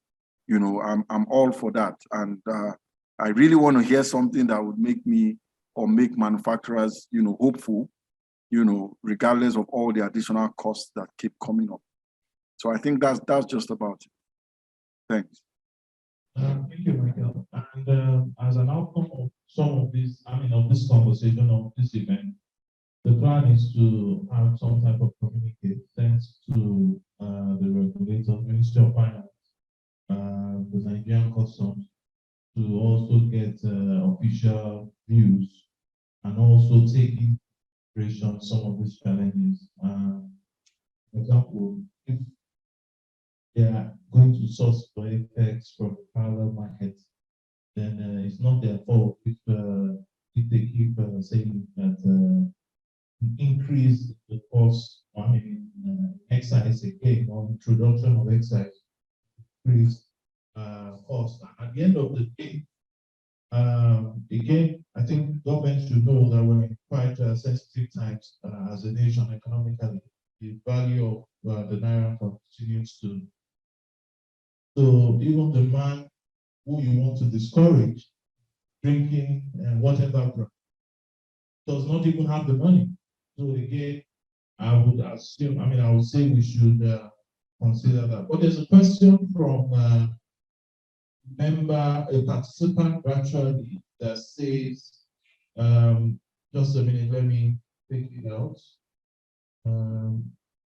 Yeah, so Oladeji says, is dairy producing companies, will they be affected by this new regime? So I'll let David speak to that, respond to that, since you are the expert, resident legal expert. I'm not the expert. Mr. Kaneki has the yam, he has the knife, and I think he has, the minister, the Minister of Finance, I think, has eloquently said that. A lot of issues we are unclear about now, a bit clearer with the regulations. And I think what we've heard repeatedly is that as much as there's clarification as to the scope of our new section 17 of the Finance Act, there will also be clarity on what will be exempted. And one thing I will be happy that will be reflected even in that regulation, and that shows sensitivity to these conversations, and I'm very sure that should make Michael smile a bit, is that there is some preliminary codification of some of the incentives to be looked forward. So you can read from the regulation that, okay, we want to move you towards elderly rates. For example, Mrs. Balogun would have said when she was here that she's actually manufacturing some drinks right now that are sugar-free. But the way the law is currently worded now, it says 10 naira per liter for non-alcoholic carbonated sweetened drinks. So those are drinks right now is being put under the very wide expression of the law. So, for example, if this regulation comes in and helps us, perhaps as a first step measure, exempt, perhaps since sugar is the enemy, the law never said sugar is the enemy, but then from the explanation of policy, Tarabachuku is not doing what she's not happy. She is in the sugar industry. But then, what this does for us is that when we're putting in more investment in research, or perhaps the sugarizing sugar. Yes, we can take the so-called harmful elements and all of that from it, extraction, or like Peter said, we get very good substitute. So we want our laws to be specific. In other words, there should be harmony amongst the trio of policy, law, and administration. There must be that harmony. And that's why in engaging this session, we consulted widely. We're a bit unhappy that at the last minute, the representatives from customs backed out, but then we will certainly be engaging effectively, engaging with them effectively through comment, to ensure that the ministry is saving and working so hard on policy and making sure policy sounds good and I'm a resplendent of a thinking economy. And then the National Assembly has done its work by putting together the laws and all of that and enacted it. We don't lose at the last mile of the process, which is administration. Most say. I'm very sure, perhaps with that, I think to get better. And again, at the risk of marketing, this is what we do at Tax. I mean, essentially, to be the bastion for our clients in ensuring that we work with administration to ensure that the letters of the law and the policy directives are implemented to the core. And I don't think anybody knows us what we have. We never shy away from, I mean, using the word very lightly, we never shy away from fighting. We always fight it to see until the right thing really gets done. After all, we have no other place to call hope in this country. Thank you. Thank you for the good evening. So let's get questions from members of participants that are physically present. Do we have any questions here? Or the final remarks from the panelists and wrap up the discussion today. Any comments? Okay, Madam. Good afternoon, sir. My name is Martha. And my question relates to what you mentioned regarding when regulations come out, there will be a list of items, products exempted from this excise duty per liter. My question is this: if administration is to commence, if enforcement commences 1st of June, and there's no regulation yet, and I make payment to the manufacturer, how would I get my money back when I fall under the list of items? Okay, so I said, since there's no regulation, since the new regulations are not out yet, and enforcement is commencing 1st of June, if my products eventually fall into the list of exempted items when the regulations are out, and I've already started making payments from June, because the law right now is vague on it, how do I get my money back? Thank you. Any other question? Any other question, comment? Okay. So I would let Mr. Oshanipe speak last. Let me get the final remarks from other panelists. Then comments from Mr. Oshanipe would signify the end of the session.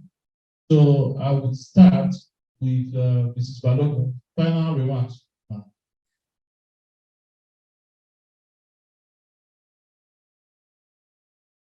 Sorry, I didn't hear you very well. Could you repeat that, please? Yes, we're not wrapping up. So one final remarks from all panelists.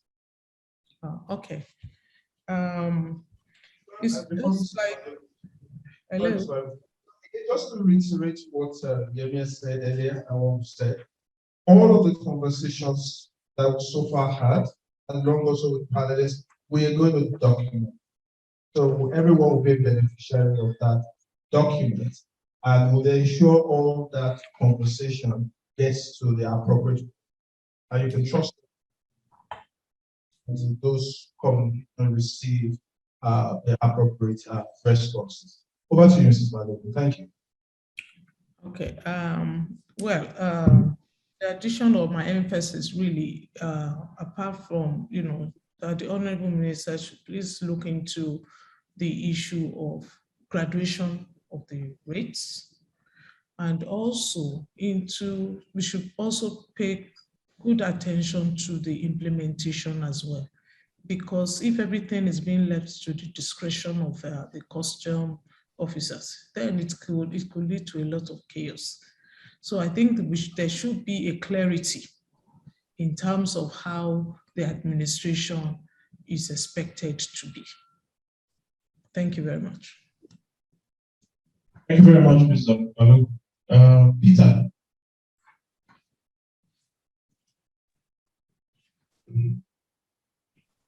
Okay. Thank you very much. My own take, my final comment would be that, well, the excise regime has come to stay. There's nothing we can, it seems there's nothing we can do about that. So my plea to the Ministry of Finance would be to ensure that they look at the other side of the situation as well, and not just the side of revenue generation. Because I know they have the tendency to think that alcoholic producing companies are already paying excise, so there shouldn't be a big deal if the non-alcoholic beverage guys are also now paying excise, that maybe we're just making noise. Really, there's that tendency for them to think like that. I want to say that they should understand that the populace, the society, the population is more integrated with the non-alcoholic sector, than the alcoholic sector, because simply more people basically consume more non-alcoholic products than the alcoholic products, and it's visible. You can see it from the number of stalls that you see on the streets, the ones that sell the non-alcoholic beverages and the ones that sell alcohol. So because of this, there's going to be a more profound impact, and I'm imploring them to look at the other side as well and come up with measures to cushion the impact, basically. And I also align with what Mrs. Balogun, has mentioned before. Thank you very much. Thank you very much, Peter. Michael, last comments, last words from you before we hear from the representative of the Ministry of Finance. Okay. Just to say thanks again, for a session like this. The questions or concerns that I had were properly addressed, by the speaker from the Federal Ministry of Finance. One thing I want to plead for is, I was only hearing for the first time here on this session that there will be, a regulation, to be released, to provide some form of guidance, and knowing that there might be some exemptions, backed by this regulation, bring some form of comfort. So I only want to request that, this regulation do not go in the normal way things in Nigeria and with the government goes, where the regulation guiding a procedure is released, months after the procedure has started. I would be very happy if this is released even before the execution date of the 1st of June. So we don't have to deal with situations of paying money and then thinking of how to get it back. No money gone, is easy to be gotten back, mostly in this country. So it's good to put, it would be great if things are set in the right order. Secondly, I would be glad if this session or all the discussions in this session actually gets to the right ears, and I hope that they are able to act upon it, because the issues, poured out here are real issues, issues that are faced by the individuals at the forefront. So I would really appreciate if these are not taken for granted. Thank you very much. Thank you very much, Michael. And just to reiterate, we would ensure that all the issues be ordered appropriate authorities so that attention can be given to them. And I guess other engagements would also help in tackling some of these issues. I don't think this one-off event will I guess we'll continue to engage with the regulators, particularly either through NECA, MAN, and also professional. So let me give Mr. Shanipe opportunity to respond to some of the comments that have been made and also make his closing remarks.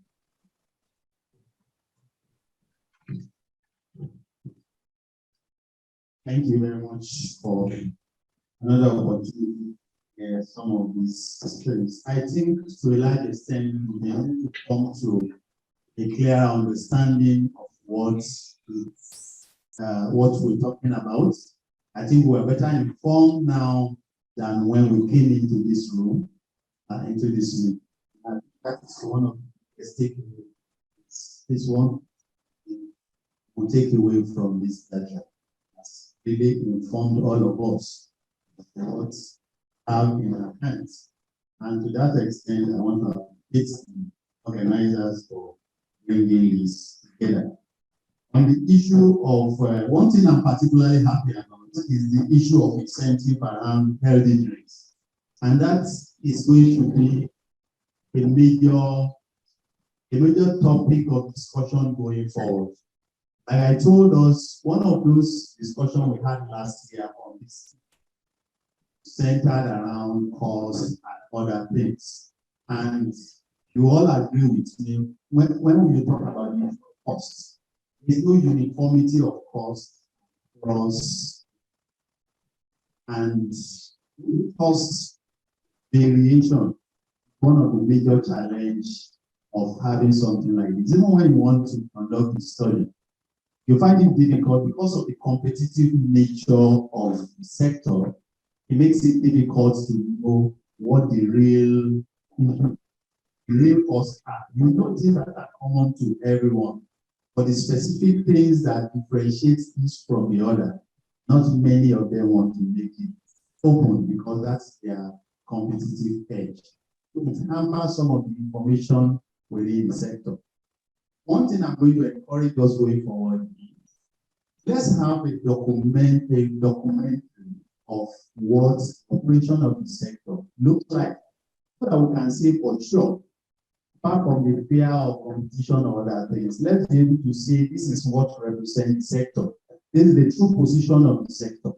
It is not that I ask of your and I ask of Mr. A and at variance as to what they're exposed to. These are some of the things that help us going forward. Data and information as regard the industry is very, very sketchy as we speak.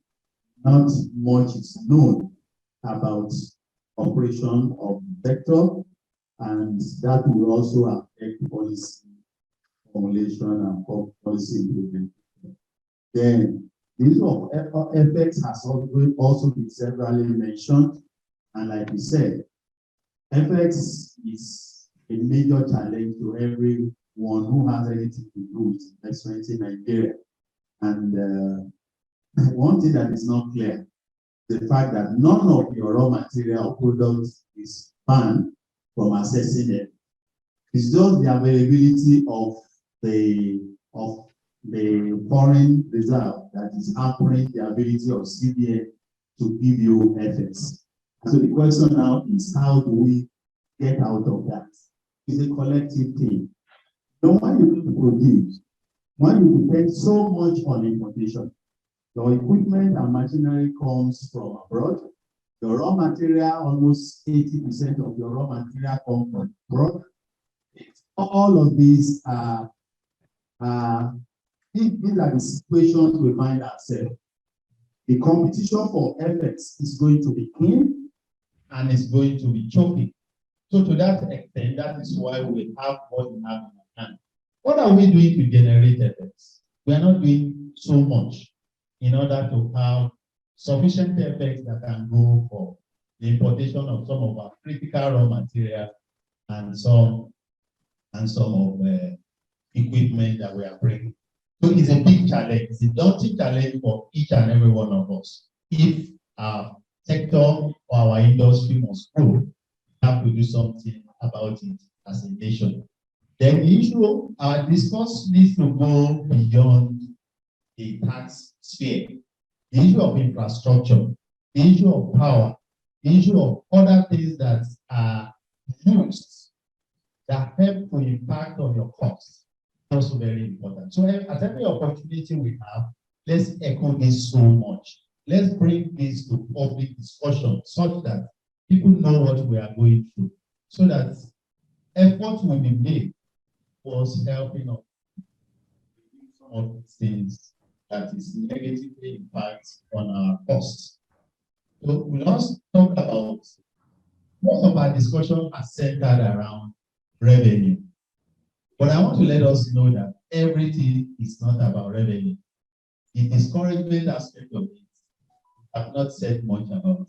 But one thing I like is the option that was brought about by one of the speakers talking about incentive around healthy drink. That will give us a very good balance to this discussion, so that we don't narrow everything to government generating revenue, but that is not the primary aim. So if we're going to achieve this objective of discouraging consumption of some of those sugar sweetened beverages, then we have to balance it up by having healthy drink in place of those ones we intend to discourage. So if that is the primary aim, then it is not revenue. And revenue may become secondary, but where we have alternative to this, you know, the revenue from government, we have to go down. And when it goes down, then the question is, compliance in the area of healthy drink, then less revenue for government. For government has achieved the aim of discouraging. So this is a balancing thing. And so it is either you want to take the incentive, which is the alternative to the sugar sweetened beverage, and go in the production of healthy drink, or you want to take the punishment of paying the excise like it is in the tobacco and the alcoholic type of the value. So these are some of the things that we can use in balancing our discussion. That it is always very good. I like it when I hear government should bring an option, an alternative to this. They're taxing us heavily on this. Are you incentivizing us to shift our production model into something healthy, which you are happy with? And so if more people are moving over to healthy drink, I think government is happier and they are achieving their aim rather than. So I want to use this to let us know that it is not all revenue. So that is why I want us to lay down little on the issue of cost. So when we go into healthy drinks, the cost has been here. The infrastructural, we're not going to shy away from it. So something has to be done about those ones. Even when you produce water, no one taxes you for producing water. But the cost of producing water, you know, they still review water, and nothing is being done about it. So our efforts will be geared towards doing something that will help us reduce this cost drastically to a level that can still make us competitive within the talk. Then we talk about regulation. It talks about regulation not coming out quickly. Yes, one of the speakers has also answered that. Whether or not the regulation comes, yes, we will try and make sure it comes out as soon as possible. But since we are paying in arrears, you're not paying from 1st of June. It's effective 1st of June, like we have said, paying in arrears. It's until after 1 month before the actual payment is done. It is only that if you have a system that deducts immediately, then you have to provision that system to start deducting. But the actual remittance is not done until after 1 month. The effective date still remains 1st of June. The whole modalities of how to collect continue going on, including the regulation, until thereabout. When it's out, we'll still work towards. So let's have that, bear that in mind. Then the issue of graduation of rates is not yet, it's not going to be this regulation. Let me not just give us a fake promise. It's not going to be in this regulation. It's going to be a subject of discussion after the commencement of this one. It is a prospect for the administration of excise in the future, starting from 2022. So the promise we made to the player last year at the tariff technical committee, we will start with this. The issue of technology will not also be in this regulation.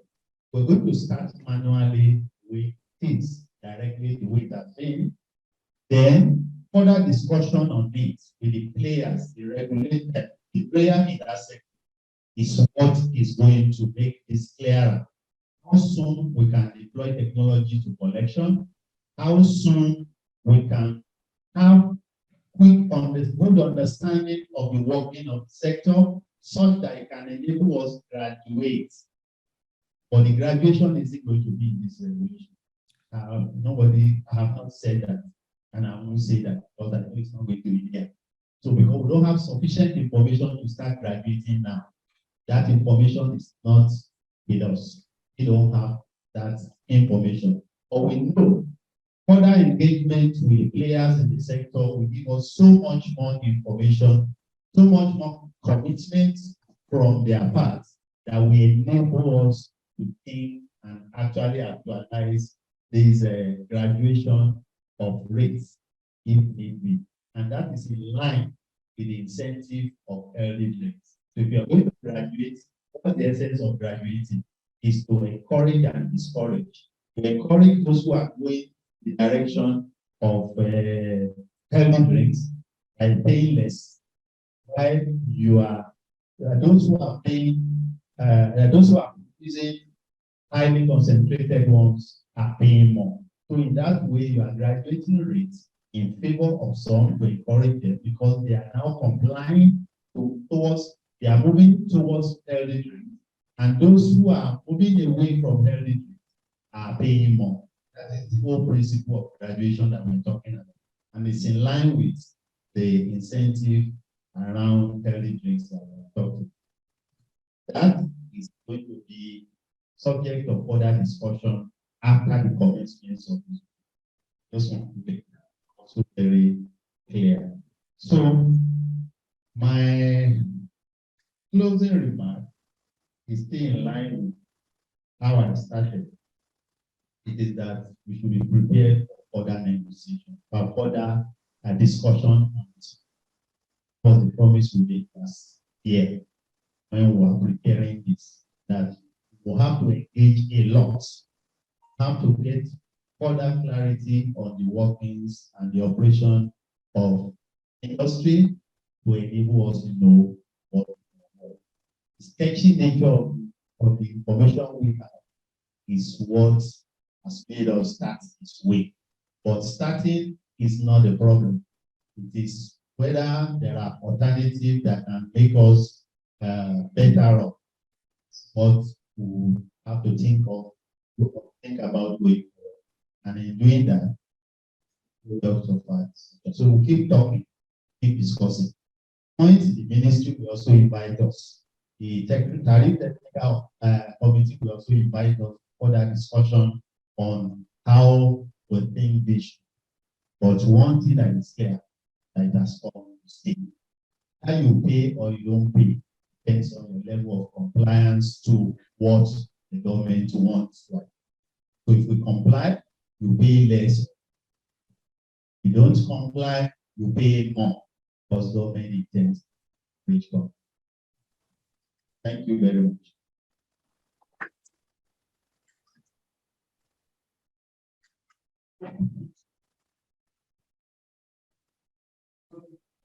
That's last one from Mr.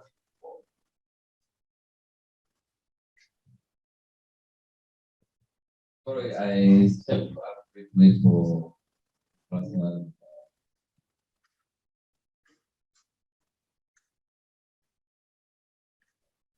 Very well for the opportunities of the participate and raising and pray and then positive everyone. Thank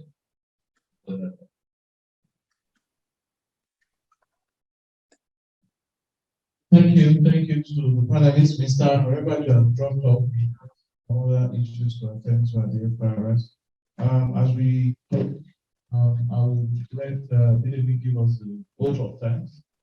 But after, please know that lunch is served at the common area, so we will from here proceed to lunch after we get the vote of thanks from David. My vote of thanks was informed that lunch is served. Now, they'll give you the vote of thanks, and for those joining us virtually, we'll virtually support your lunches. I mean, to you as well. We're very grateful, sirs, for your giving us this time. I will not take it for granted. Everyone attended virtually. No nation develops better or in any other way than this, than in the process of their engagement. I like to say always to my friends in government, because I've since had so many friends in government who now they went now sad that this is transient. So whatever it is you do with the time and the opportunity that is given to you, when you come on this side, you will be reaping what you actually sowed. So, and then when you two go on that side, yeah, and when you also go on that side, you also do your quota. Our country and only better. And as a promise to you, sirs, from the Ministry of Finance, we are happy to be your ally. Don't worry, we don't work for government, so we're not going to collect. But in terms of, we do have an excise taxi, as we're spending time studying this. And one takeaway, and we look at as a categories that you have to solve them, and which is at the heart of what we do. We are very data set.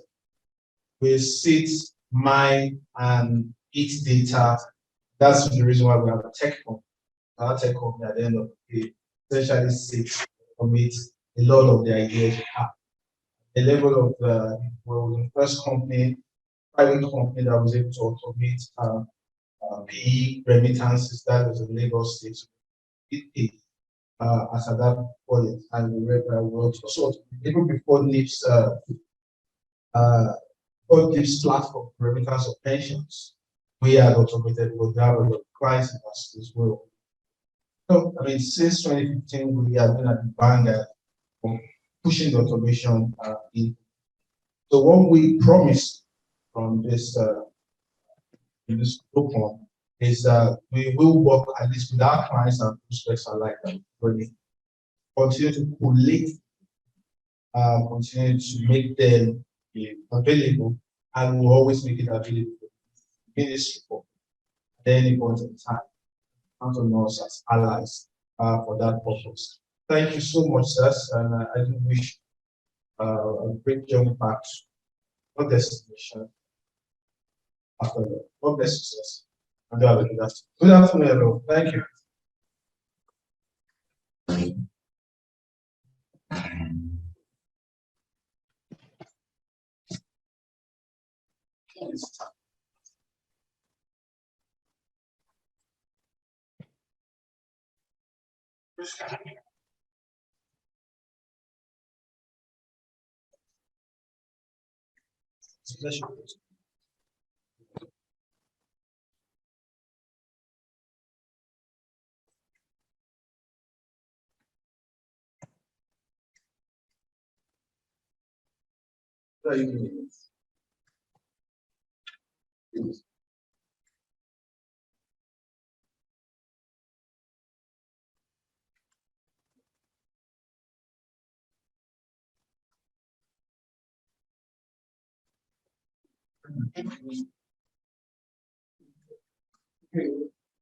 What is this moderator? I was going to use excise. She said, "What's that?" Okay. What is so? Disrespect. That disrespecting what? That's a serious. Wow, especially yeah, second time around. And it's